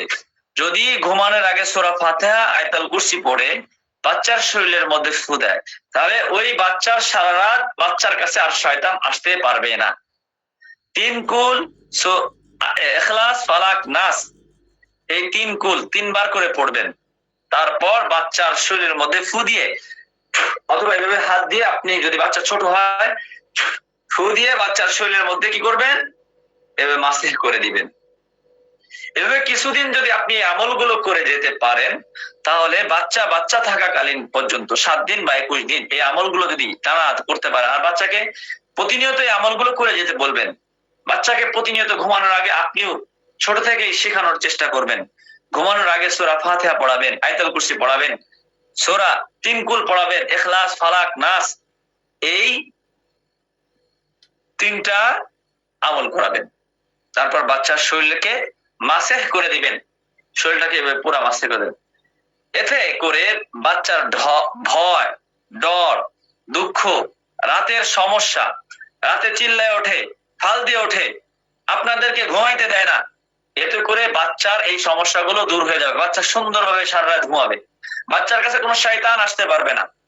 তো এই জন্য বাচ্চার স্বপ্ন দূর করার জন্য, ডর দূর করার জন্য, ভয় দূর করার জন্য, রাতে সমস্যা দূর করার জন্য আপনি এই আমলগুলো বাচ্চাকে করাবেন বা আপনি করবেন। 2 নম্বর নাম্বার, বাচ্চাকে শরীয়ত সম্মত রুকায়া করবেন। যদি আপনি যদি মনে করেন যে বাচ্চা ছোট, আপনাকে রুকায়া করে দিতে হবে, আপনার কাছে বাচ্চা কান্নাকাটি করে বা বাচ্চা হাতে পেশাব করে, তো বাচ্চাকে কি রুকায়া করাবেন আপনি? বা আপনি এটা তো আমল দিলেন, বাচ্চার মা বাবাকে আমল দিলেন, বাচ্চাকে আমল দিলেন। এখন আপনার কাছে যদি আসে যে আমাকে একটু রুকায়া করায় দেন, তাহলে আমার বাচ্চাটা যেন আর বিছানায় পেশাব না করে, আমার বাচ্চাটা যেন রাতে চিল্লাচিল্লি না করে, তখন আপনি কোন আমলগুলো করে তাকে পানি পড়া দিবেন বা পানি পড়ে দিবেন, বা সে কোন আমলগুলো বা তার কিভাবে রুকায়াটা করবেন? প্রথমে ইস্তেগফার পড়ে নিবেন, কয়েকবার দুরূদ শরীফ পড়ে নিবেন। কয়েকবার দুরূদ শরীফ পড়ার পরে আচ্ছা কয়েকবার দুরূদ শরীফ, আচ্ছা আপনাদের কি ভালো লাগতেছে নাকি? ভালো মনে লাগতেছে? তো কয়েকবার দুরূদ শরীফ পড়বেন, তারপর সূরা ফাতিহা 7 বার পড়বেন, আপনি আয়াতুল কুরসি 1 বার পড়বেন, সূরা ফালাক 3 বার, সূরা নাস 3 বার। ছোট্ট একটা দোয়া রয়েছে, এই দোয়াটা 7 বার পড়বেন। আউযু বিকালিমাতিল্লাহি তাম্মাহ মিন কুল্লি শাইতানি ওয়া হাম্মা ওয়া মিন কুল্লি আইনিন লাম্মা। এই দোয়াটা আপনি 7 বার।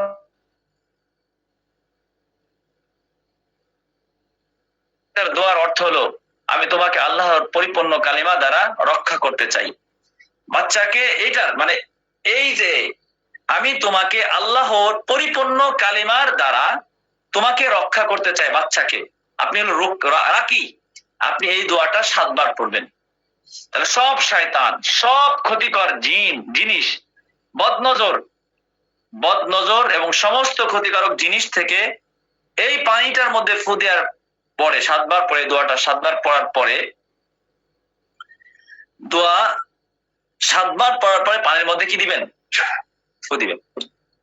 ফু দেওয়ার পরে এবং দোয়া করে বাচ্চার মাথায় এবং পিঠে হালকা করে ফু দিয়ে দিবেন, বাচ্চাকে ঝেড়ে দিবেন। বাচ্চা তো আসবে আপনার, আপনার পাশাপাশি পানির মধ্যে ফু দিলেন, পাশাপাশি বাচ্চার পিঠে, বুকে, মাথায়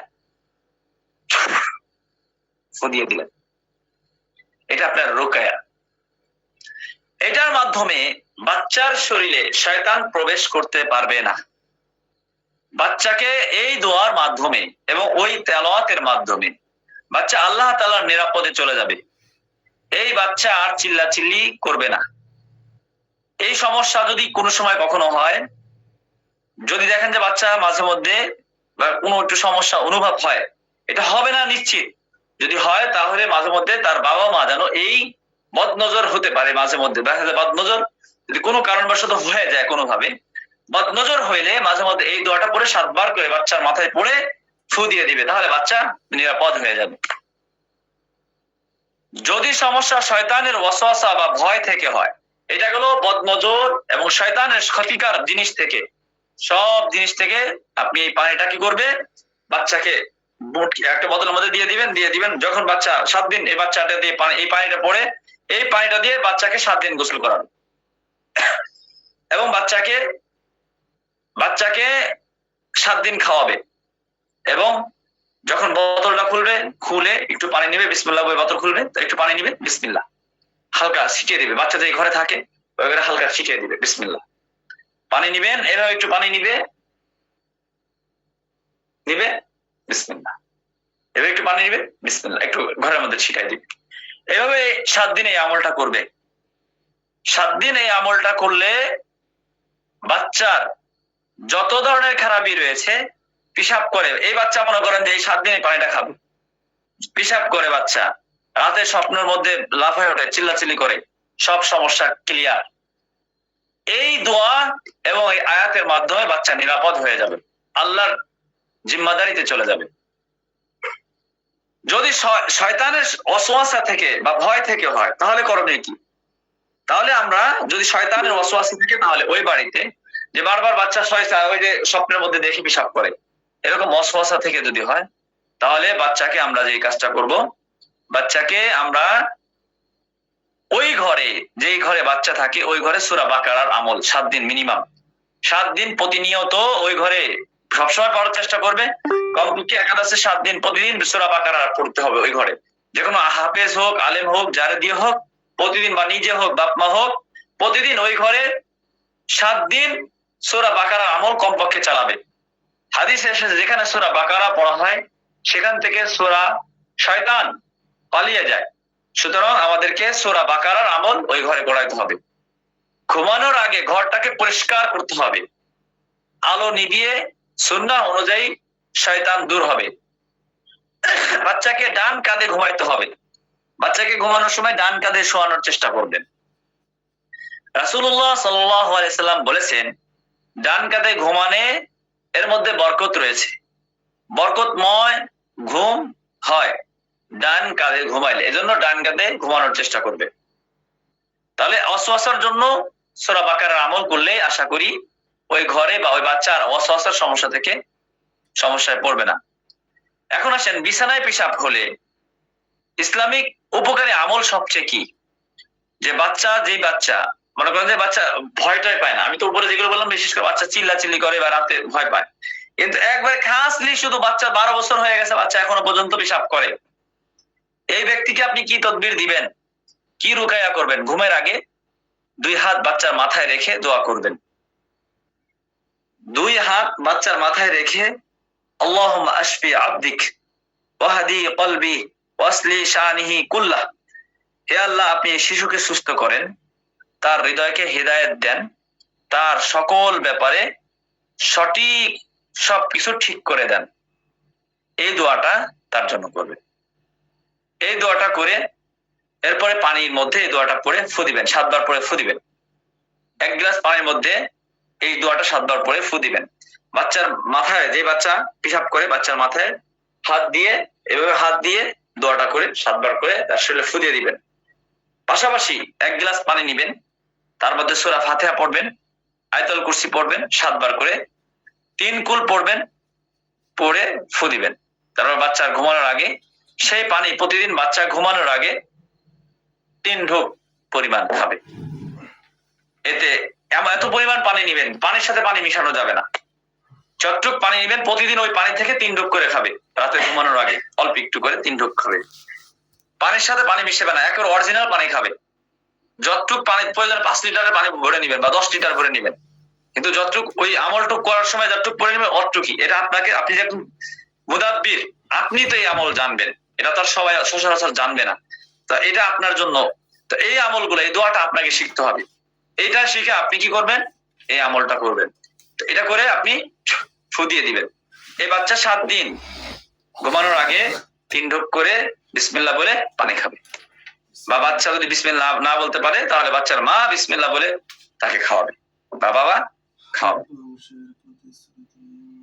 এতে শারীরিক ভয় ও মানসিক এবং শয়তানের ওয়াসওয়াসা দূর হবে এবং বাচ্চা রাতে আর বিছানায় পেশাব করবে না। এই আমলটা করার মাধ্যমে, এইভাবে রুকায়া দেওয়ার মাধ্যমে আশা করি বাচ্চা শয়তানের ওয়াসওয়াসা এবং ধোঁকাবাজি থেকে বেঁচে যাবে। আশা করি রাতে আর বিছানায় পেশাব করবে না। এখন আসেন, আমাদের যদি বদনজর লাগে, বদনজর যদি বাচ্চার লাগে, অনেক সময় বদনজরের কারণে বাচ্চারা চিল্লাচিল্লি করে, খুব কান্নাকাটি করে, এটা হতে পারে রাতে ঘুমের মধ্যে কান্নাকাটি করে। এটার জন্য আমরা কি করতে পারি? অনেক সময় বাচ্চা সুন্দর হলে, খেলাধুলায় আগ্রহী হলে নজর লাগে, ভালো খেলতে পারে নজর লাগতে পারে, সুন্দর বাচ্চা হলে নজর লাগতে পারে।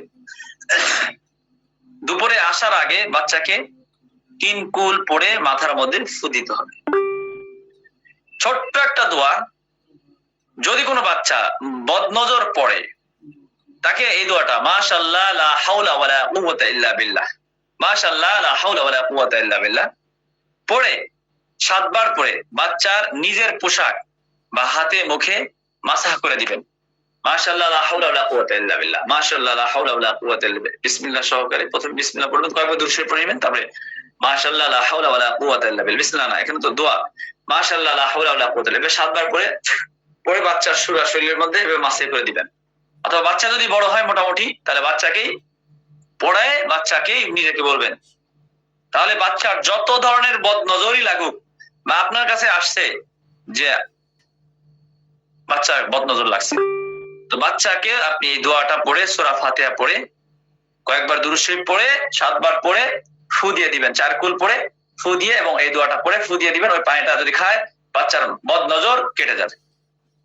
এছাড়াও কিছু সুন্নাহ ভিত্তিক বাস্তব পরামর্শ এবং খুব জরুরি, বিশেষ করে ঘুমানোর 1 ঘন্টা আগে বাচ্চাদেরকে, যে সমস্ত বাচ্চারা পেশাব করে দেয়, ঘুমানোর 1 ঘন্টা আগে বাচ্চাকে পানি কম খাওয়ানো।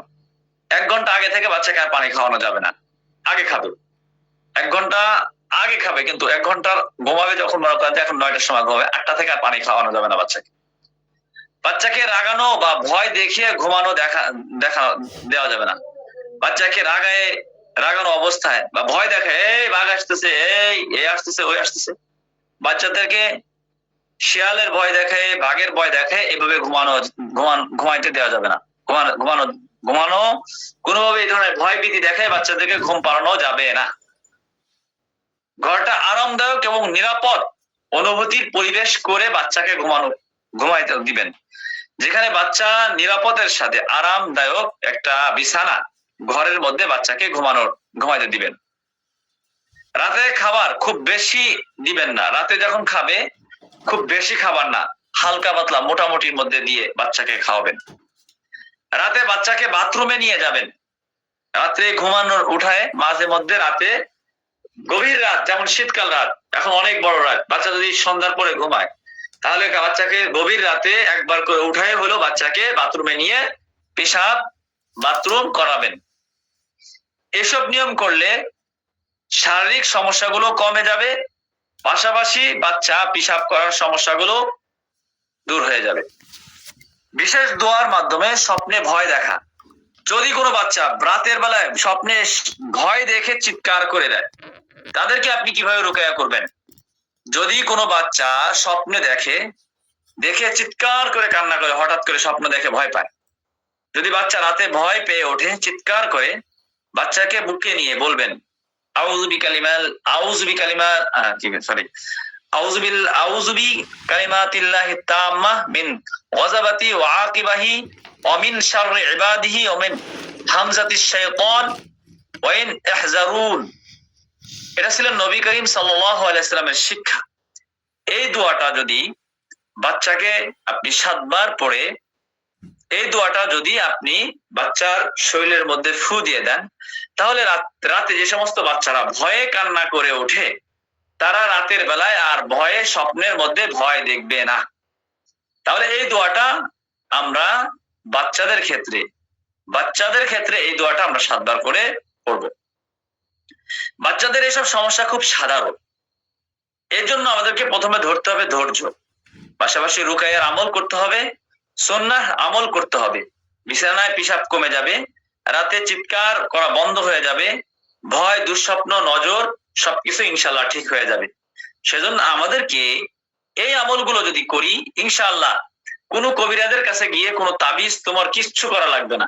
শুধু এই আমলগুলো যদি আপনি বিশ্বাস আর ইয়াকিনের সাথে কোনো বাচ্চাকে দেন, ইনশাআল্লাহ, এবং বাচ্চার গার্জিয়ানকে যদি বিশ্বাস করাইতে পারেন যে কোরআন এবং আল্লাহ রাসূলের দোয়া, আপনার যদি বিশ্বাস থাকে, আপনি ইনশাআল্লাহ নিশ্চিত আপনার এই বাচ্চার আর কোনো সময় এই সমস্যাগুলো হবে না, এটা নিশ্চিত ভাবে ইনশাআল্লাহ। আর এই আমলগুলো যদি পাশাপাশি করে, আশা করি বাচ্চা নিরাপদ থাকবে, বাচ্চা শতভাগ নিরাপদ থাকবে। প্রিয় ভাইরা, এই বিষয়গুলো আমাদের অনেক বিষয় শিক্ষার আছে, শিক্ষার কোনো শেষ নাই। এজন্য আমাদেরকে শিখতে হবে, অনেক কিছু শিখতে হবে। শেখার জন্য আমাদেরকে কাদের কাছ থেকে শিখবেন, কোন মানুষের কাছে শিখবেন, কার কাছ থেকে শিখবেন, এই কৌশলগুলো শিখতে হবে। মানুষ চিনার জন্য কিছু সতর্কতাও আছে, বিভিন্ন ধোঁকাবাজও আছে, বিভিন্ন কবিরাজ রয়েছে, ধোঁকাবাজ কবিরাজ রয়েছে। সব কবিরাজ থেকে শেখা যাবে না সব জিনিস। আপনাকে দেখে শুনে বুঝে শুনে ধোঁকাবাজ থেকে নিরাপদ থাকতে হবে।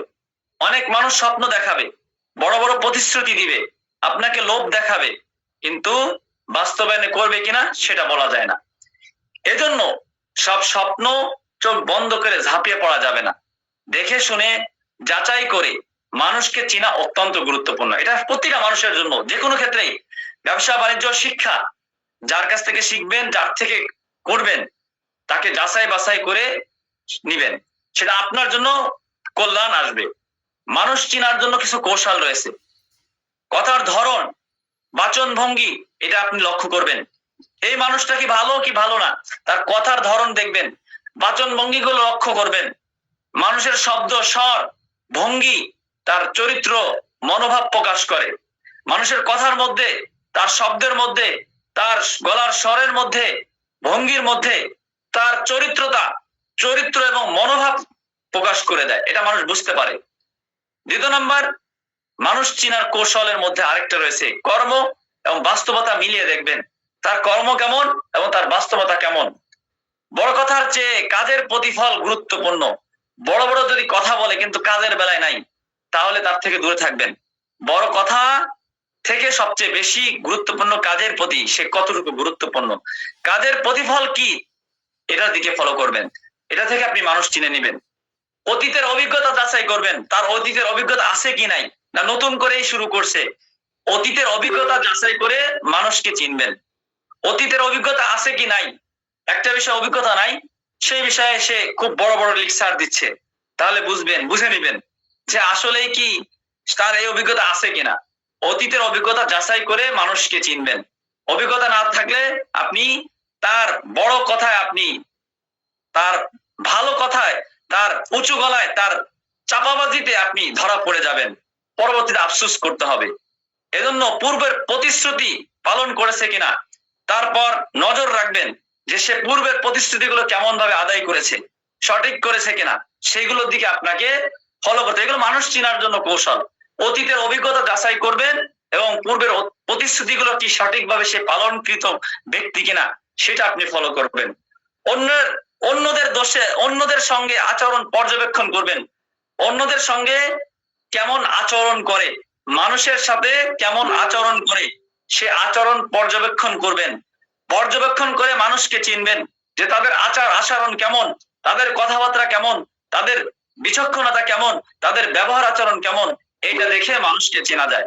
মানুষ তার চারপাশের মানুষের সাথে কেমন আচরণ করে, তার প্রাকৃতিক চরিত্র প্রকাশ করে, তার আশপাশের মানুষের সাথে কেমন আচরণ, এই আচরণ দেখে তার চরিত্র প্রকাশ করবে। সেটা আপনি দেখে নেবেন যে চারপাশের মানুষের সাথে কেমন আচরণ করে মানুষ। এখান থেকে আপনি মানুষ চিনে নেবেন। বাড়তি আত্মপ্রচারণা, অহংকার দেখলে সতর্ক থাকবেন। কোন মানুষের মধ্যে, কথার মধ্যে যদি অহংকারী ভাব দেখেন, কোন মানুষের মধ্যে যদি অহংকারী ভাব দেখেন, তার থেকে দূরে থাকবেন, তার থেকে সতর্ক থাকবেন। অহংকারী মানুষ কখনোই, যারা বিনয়ী, যে ব্যক্তি নিজেকে ছোট মনে করে, আল্লাহ তাআলা তাকে বড় করে দেয়। যার মধ্যে দেখবেন যে নিজের মধ্যে ভারত্ব বেশি, নিজের মধ্যে আমি হ্যাডাম, আমি অমুক, আমি তমুক, আমি এই, আমি সেই, এই ধরনের ভাবগতি যদি দেখেন কখনো, তার থেকে দূরে থাকবেন। এটা মানুষ চেনার বড় কৌশল। সেটা আমার মধ্যেও যদি হয়, তা আমার থেকে দূরে থাকবেন।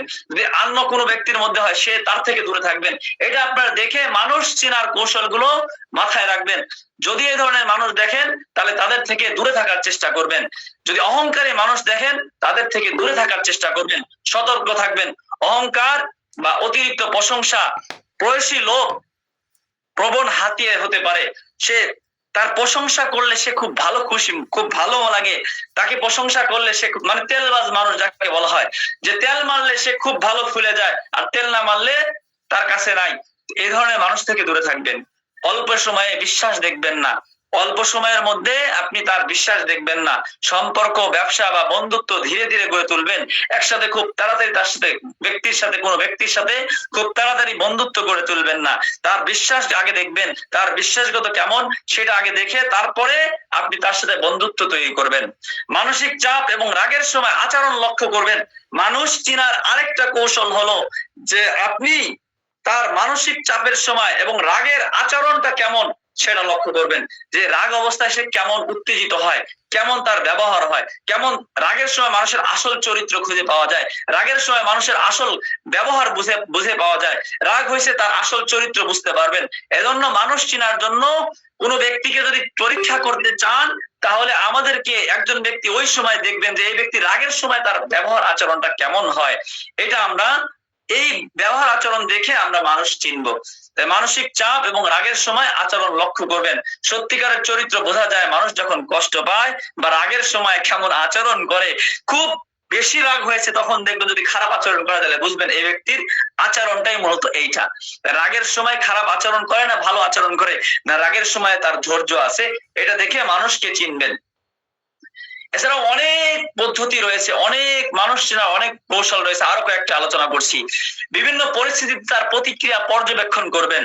চাপ বা বাধা বা অসুবিধার সময় কিভাবে সিদ্ধান্ত নেয় সেটা তার গুরুত্বপূর্ণ। সে খুব চাপের সময়, একটা কঠিন একটা সময় কি সিদ্ধান্ত নিল, খুব কঠিন একটা অসুবিধার সময় সে কি সিদ্ধান্ত নিল, তার কেমন গুরুত্বপূর্ণ বিষয়টা ছিল, সেটা দেখে আপনি মানুষ চিনবেন যে সে তার সিদ্ধান্তটা কেমন ছিল, আসলে কি ভালো ছিল না খারাপ ছিল। কঠিন সময় যে সে একটা ভালো একটা সিদ্ধান্ত নিল নাকি খারাপ সিদ্ধান্ত নিল, আসলে কি সিদ্ধান্ত নিয়েছে, এই সিদ্ধান্তটা ভালোভাবে যাচাই বাছাই করে মানুষ চিনবেন। এরপরে শুনবেন শুনবেন শুনবেন কিন্তু কিছু যাচাই করবেন। প্রতিশ্রুতি, পরিকল্পনা এবং বড় বড় স্বপ্ন শুধু কথাই নয়, যাচাই করবেন যে অবশ্যই সে কি করতে পারবে কিনা। শুধু প্রতিশ্রুতি দিচ্ছি আপনাদেরকে কোটি কোটি টাকা ইনকাম করাইতে পারবো, পরিকল্পনা বিশাল বড় বড় দিচ্ছি, আপনাদেরকে অনেক প্রোডাক্ট দিব, আপনাদেরকে এইটা দিব, আপনাদের ওইটা ওইটা দিব, কার্যকারিতা এই দিব, ভালো প্রোডাক্ট দিব, এই দিব সেই দিব, বিভিন্ন প্রতিশ্রুতি দিচ্ছে কিন্তু কাজের বেলায় সব জিরো। তাহলে এই এই প্রতিশ্রুতি এবং পরিকল্পনা বড় বড় দেয় কিন্তু কাজের বেলায় যদি জিরো হয় তাহলে চিনে নেবেন মানুষ এই মানুষটা আসলেই প্রতিশ্রুতিকার এবং পরিকল্পনা বড় দিতে পারে, স্বপ্ন দেখাইতে পারে কিন্তু এর কাছেও নাই। তাহলে এইভাবে আপনি মানুষ চিনে নেবেন। এরপরে শান্ত মনের সঙ্গে বিচার করবেন। শান্ত মন, নিজের শান্ত মন বিচার করবেন যে রাগ, লোভ, উত্তেজনার সময় সিদ্ধান্ত নেওয়াটা বিপজ্জনক কি না। সে রাগের সময়, লোভের সময়, উত্তেজনার সময় যে সিদ্ধান্ত নিচ্ছে সেটা কি তার বিপজ্জনক সিদ্ধান্ত নেয় নাকি ভালো সিদ্ধান্ত নেয়, সেদিকে ফলো করবেন। যদি বিপজ্জনক সিদ্ধান্ত নেয় তার থেকে 100 হাত দূরে থাকবেন। আর যদি দেখেন না ভালো সিদ্ধান্ত ব্যক্তি, তাহলে তার থেকে আপনি যেহেতু মানুষ চিনে যাবেন। এগুলো মানুষ চেনার কৌশল।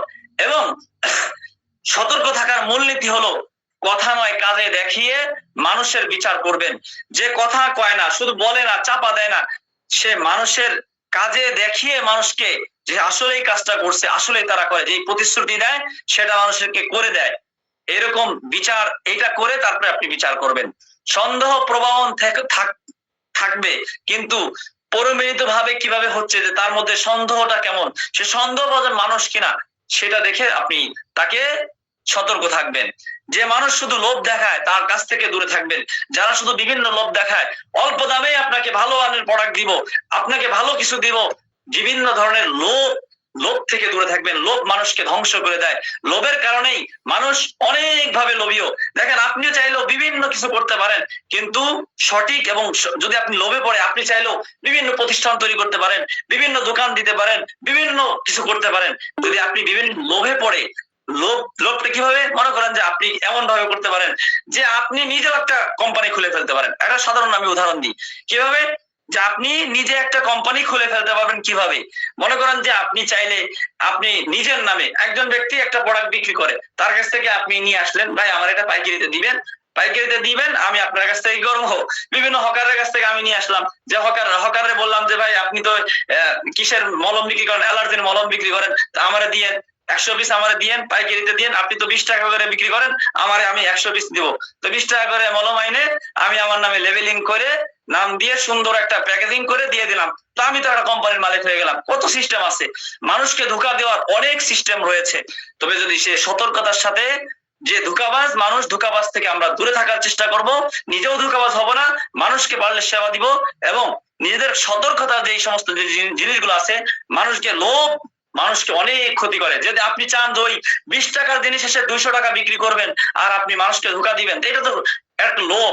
এই লোভ যখন আপনার ভিতরে ঢুকে যাবে যে 20 টাকার মাল 200 টাকা বিক্রি করতে পারতেছে, তাহলে আমার বিশাল বিজনেস, এখানে তো অনেক লাভ, তাহলে তো আপনি মানুষকে ঠগাইলেন, হয়তো মানুষকে আজকে ঠগাইলেন, পরবর্তীতে আপনি অনেক ক্ষতিগ্রস্ত হয়ে যাবেন। এরপরে আপনি আপনার মানদণ্ড বিশ্বাস রাখবেন, অন্যের প্রলোভন নয়, যে আপনার মানদণ্ড বিশ্বাস উপরে রাখবেন এবং আপনি অন্যের প্রলোভনে আপনি নিজেকে নষ্ট করে দিবেন না।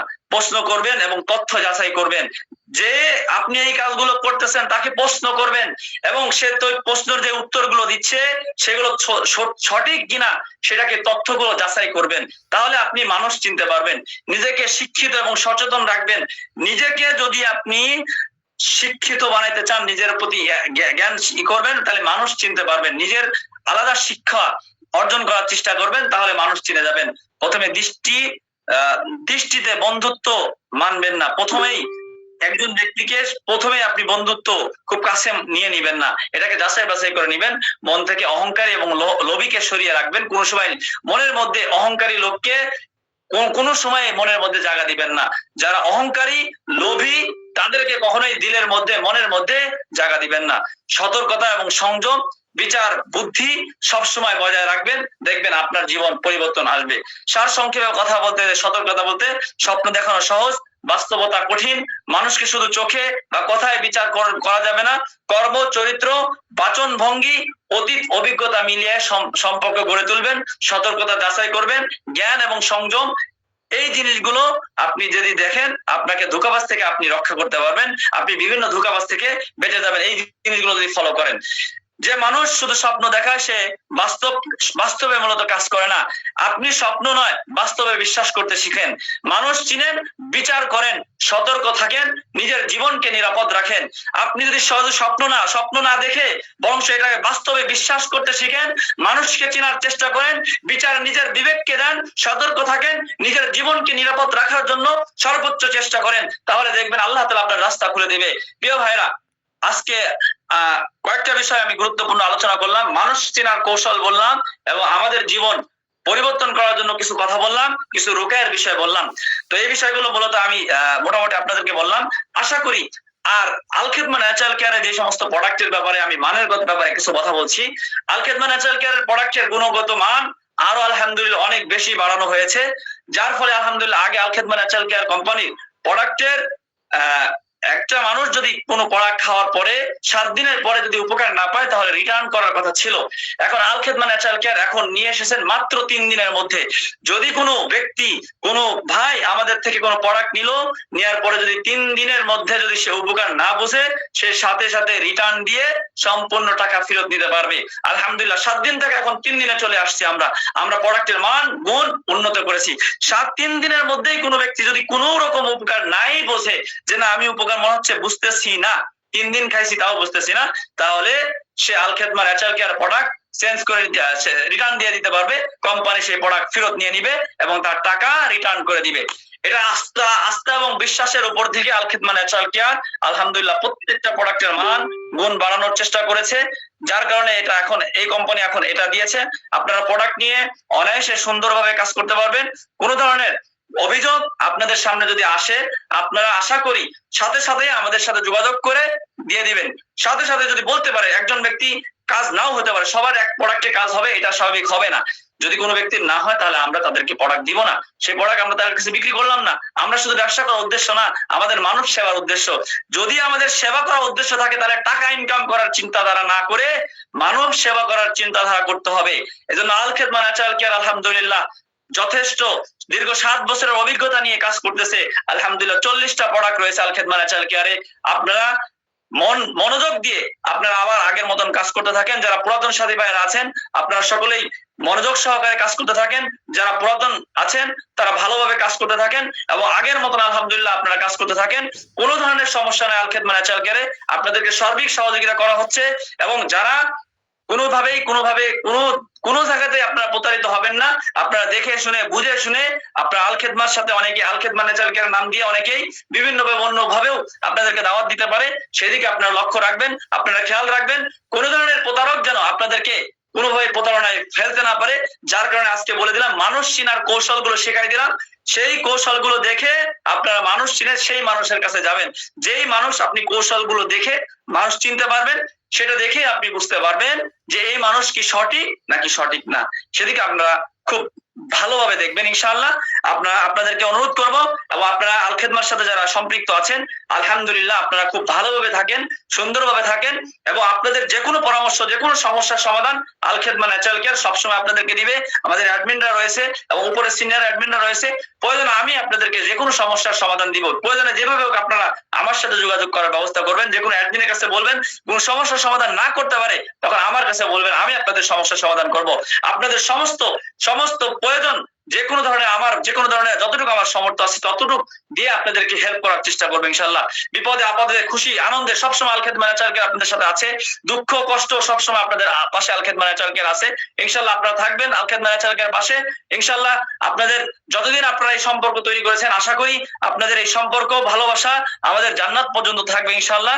আপনারা যারা অনলাইনে আছেন, যারা অফলাইনে ক্লাস করে গেছেন, অনলাইনে করে গেছেন, আপনারা সারা জীবন ইনশাআল্লাহ আল খেদমার সাথে লেগে থাকবেন এবং আপনাদেরকে আল খেদমা ন্যাচারাল কেয়ার সার্বিক সহযোগিতা করবে ইনশাআল্লাহ। তো প্রিয় ভাইরা, আর কথা বলছি না বেশি, যেহেতু রাত 10টা হয়ে গেছে। আপনাদের কোনো ধরনের প্রশ্ন থাকলে প্রশ্নগুলো করতে পারেন।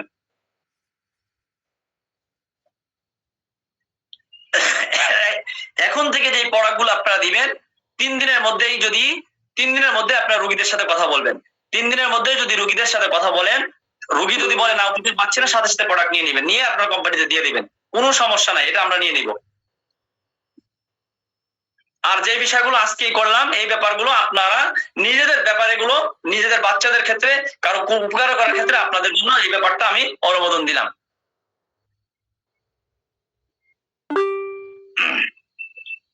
আচ্ছা, আপনাদের ক্লাস করে উপকৃত হচ্ছেন আপনারা যারা পুরাতন আছেন, নতুন আছেন?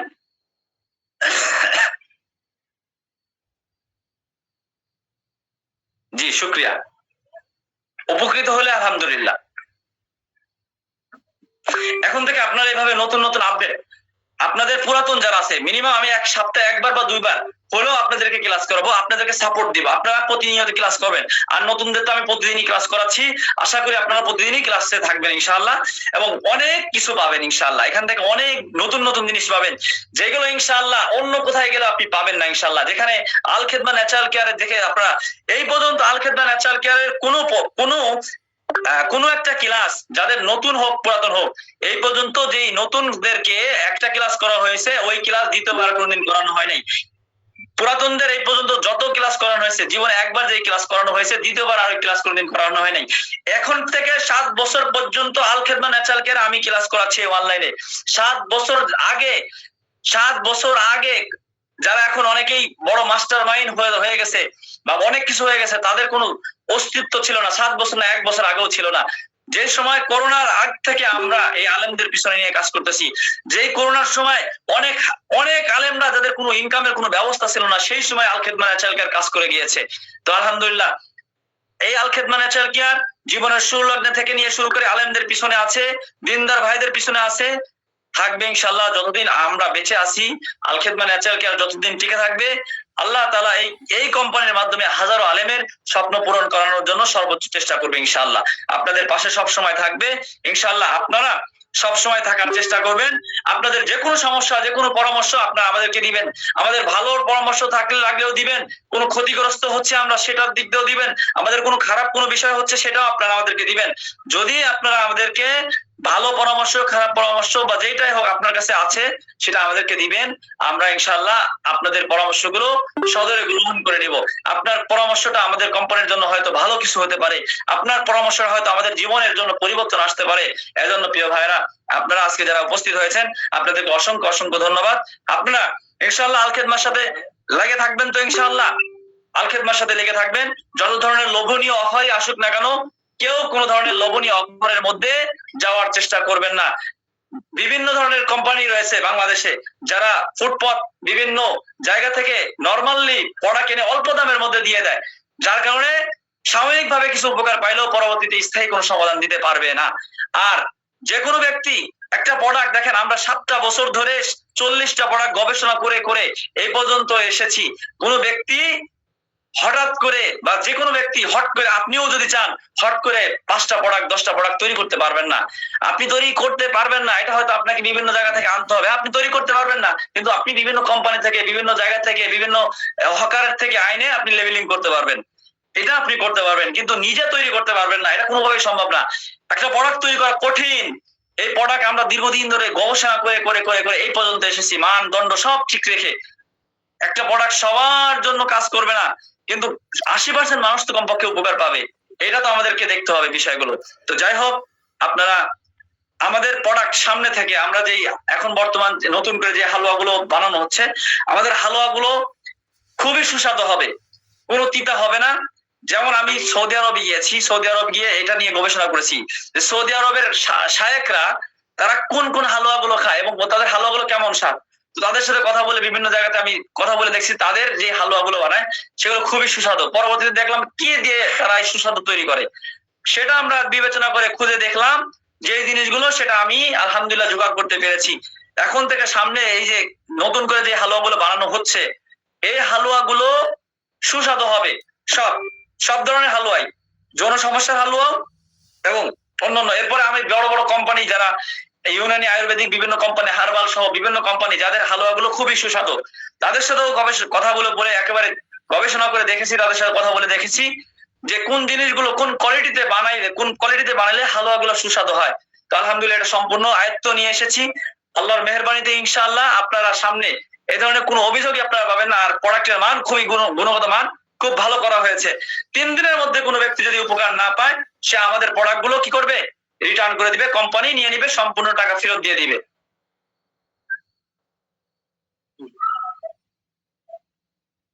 যে আপনাদের কোনো প্রশ্ন থাকলে বলবেন।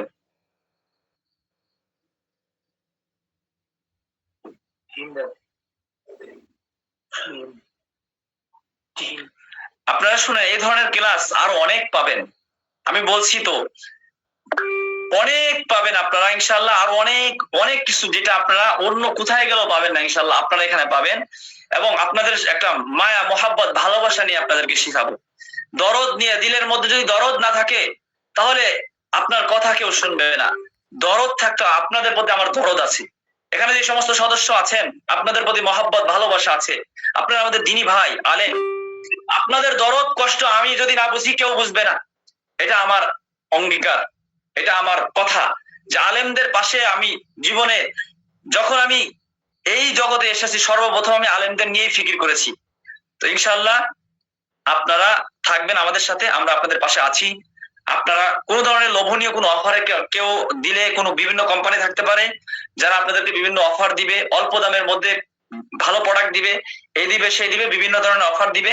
আপনারা এই ধরনের মস্তিষ্ক নিবেন না এবং ওই ধরনের কোনো কিছুতে যাবেন না। যারা লোভে পড়ে যায় তারা ক্ষতিগ্রস্ত হয়, এই কথা মাথায় রাখবেন।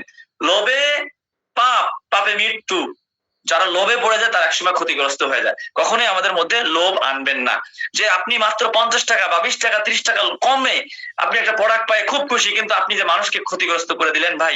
সে যে নিজের প্রোডাক্ট তৈরি করে নাই, সে অন্য জায়গা থেকে এনে লেবেলিং করে আপনার শুধু ইনকাম করার ধান্দায় সে অন্য একটা কি কি কেমিক্যাল ওষুধ নাকি কি ওষুধ, বিশেষ করে যে আমরা দেখি যে হকাররা তারা সাধারণত এই হালকা পাতলা কেমিক্যাল দিয়ে বিভিন্ন ওষুধ তৈরি করে বিভিন্ন রাস্তাঘাটে, যে অল্প দিনের মধ্যেই ভালো হয়ে যায় আবার আগের মতন হয়ে যায়। তো এগুলো তো অল্প দামের মধ্যে 20 টাকা খরচ করে তারা বলে যে 20 টাকা আজকের জন্য, এই প্রোডাক্টের মূল্য 100 টাকা 300 টাকা আজকের জন্য, বেশি না, আজকের জন্য সবার জন্য, যে ভাই নিবেন আগে তার জন্য 100 টাকা 100 টাকা 100 টাকা।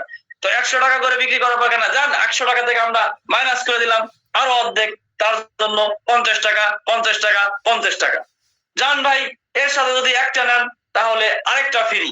এই যে কিছুক্ষণ এই যে ক্যানভাসাররা বিভিন্ন জায়গা থেকে বিভিন্ন ধরনের কি করে ক্যানভাসার দেয়। তো এগুলো তো নর্মাল প্রোডাক্ট, এই প্রোডাক্ট দাম কম, তার 20 টাকা 10 টাকা খরচ হয়েছে, সে যদি 10 টাকা খরচ হয়েছে 20 টাকা ইনকাম করে তাও এর লাভ। সে যদি মনে করেন যে দামে মনে করেন যে সে কিনে নিয়ে আসছে তারপর যদি বিক্রি করে তাও লাভ। তো এই যে জিনিসগুলো দেখা যায় 5 টাকা 10 টাকা খরচ হয়, তারা 25 টাকা 30 টাকা করে বিক্রি করে বা 50 টাকা বিক্রি করে। তো বিভিন্ন কোম্পানি আছে যারা নিজস্ব প্রোডাক্ট তৈরি করার মতন কোনো অ্যাবিলিটি নাই বা করতেও পারবে না, বিভিন্ন জায়গা থেকে নর্মালি এই যে ক্যানভাসার থেকে 100 টাকার মলে মেনে 20 টাকার মলে মেনে 200 টাকা বিক্রি করবে। তো আপনাকে আরো লোভ দিবে যে আপনার আমি 20% 30% 40% দিব, আপনি এই করেন সেই করেন। দেখা গেল যে আপনার ওই মলম 20 টাকা মলম কিনে আইনে আপনার কাছে 200 টাকা বিক্রি করতেছে, অন্য অন্য কোম্পানিতে আরো দাম বেশি, আমাদেরটা খুবই কম।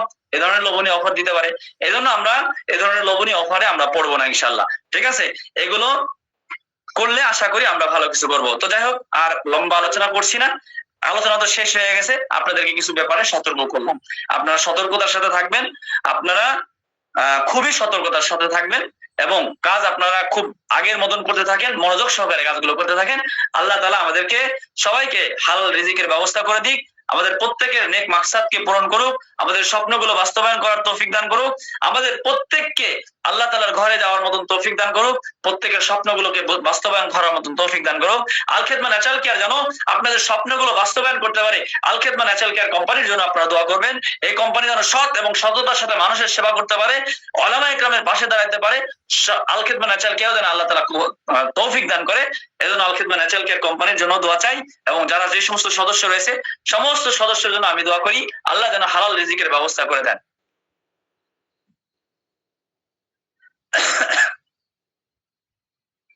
হ্যাঁ, 3 দিনে যদি রিটার্ন দেয় অবশ্যই ডেলিভারি চার্জ নিতে হবে, কারণ আপনি তো কোম্পানি থেকে নিয়ে তাকে দিয়েছেন 3 দিনের জন্য, তো তার কাছ থেকে অবশ্যই ডেলিভারি চার্জটা নিতে হবে। বলতে হবে যে ভাই ডেলিভারি চার্জ আপনাকে দিতে হবে, আপনাকে 3 দিনে ওষুধ দিলাম, ঠিক আছে, এটার জন্য কোনো টাকা নিব না, কিন্তু যদি আপনি মাল দেন, আমি তো এরকম কোন কোম্পানি নাই সারা বাংলাদেশে, তারপর আমাদের একটা কোম্পানি আছে আল খেদমা ন্যাচারাল কেয়ার, তো আপনি যদি চান তাহলে আপনাকে অবশ্যই ডেলিভারি চার্জ দিতে হবে। ডেলিভারি চার্জ দিয়ে আপনাকে প্রোডাক্টটা নিতে হবে। প্রোডাক্টটা নেওয়ার পরে তারপরে আপনি কি করবেন, আপনি ফেরত দিতে পারবেন, এটা তাকে দিতে হবে। তো যাই হোক, আমাদের অ্যালার্জি ফিনিশ দাউদের কাজ করে। আপনাদেরকে আরো কিছু কিছু রুকায়া যেগুলো আমাদের জরুরত, এই ধরনের রুকায়াগুলো কাজ কিছু শিখাবো ইনশাল্লাহ। আমাদের যদিও একটা কোর্স চলে, অনলাইন কোর্স, রাত 10টার পর থেকে একটা কোর্স চলে ডিসেম্বর মাস থেকে, যারা রাকি আলাদা কোর্স করে তাদের জন্য আলাদা। এছাড়াও যদি আমাদের এই আম ভাবে যারা ফ্রি ভাবে যে কোর্সটা করানো হয়, এখানেও কিছু গুরুত্বপূর্ণ বিষয় আপনাদেরকে শেখানো হবে ইনশাল্লাহ। জি, লিখিতভাবে পাবেন ইনশাআল্লাহ, তবে সবাইকে শেয়ার করবেন না, নিজের কাছে রাখবেন ইনশাআল্লাহ। জি, হাকিমেরও আলাদা কোর্স আছে, এটা আপনাদেরকে ব্যবস্থা করে দিব, টেনশন নাই। আপনারা শুধু থাকেন, আল খেদমা ন্যাচারাল কেয়ারের যত ধরনের সুযোগ সুবিধা বিভিন্ন আমাদের উপরের লেভেলে, আমাদের বিভিন্ন জায়গাতে সম্পর্ক আছে, ইউনানি আয়ুর্বেদিক কলেজগুলোতে সাথে সম্পর্ক আছে, বিভিন্ন জায়গাতে শিক্ষা সম্পর্ক আছে আপনাদের, সেগুলোতে আমরা কি করব, যে কোনো ধরনের সহযোগিতা লাগলে আমরা করে দিব ইনশাআল্লাহ। আপনাদের বিভিন্ন সার্টিফিকেটের প্রয়োজন হয়, ভর্তির ব্যবস্থা, এগুলো সব আমরা আপনাদেরকে সহযোগিতা করব।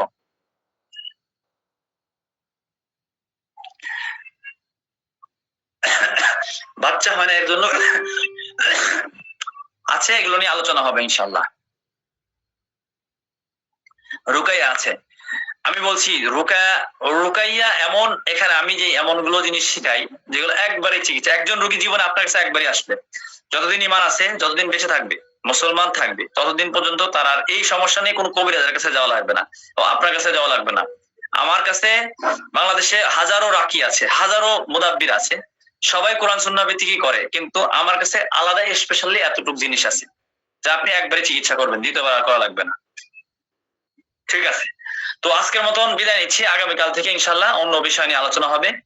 তো এটাই আর কি। তো ধন্যবাদ, সবাই ভালো থাকবেন, সুস্থ থাকবেন, আমার জন্য দোয়া করবেন, আমি যেন সুস্থ থাকি, আল্লাহ যেন সমস্ত বালা মুসিবত থেকে হেফাজত করে, এবং আমাদের সবাইকে যেন আল্লাহ তাআলা আমাদের সবাইকে যেন প্রত্যেকের স্বপ্নগুলো পূরণ করার তৌফিক দান করে। আজকের মতন বিদায় নিচ্ছি, সবাই ভালো থাকেন, সুস্থ থাকেন।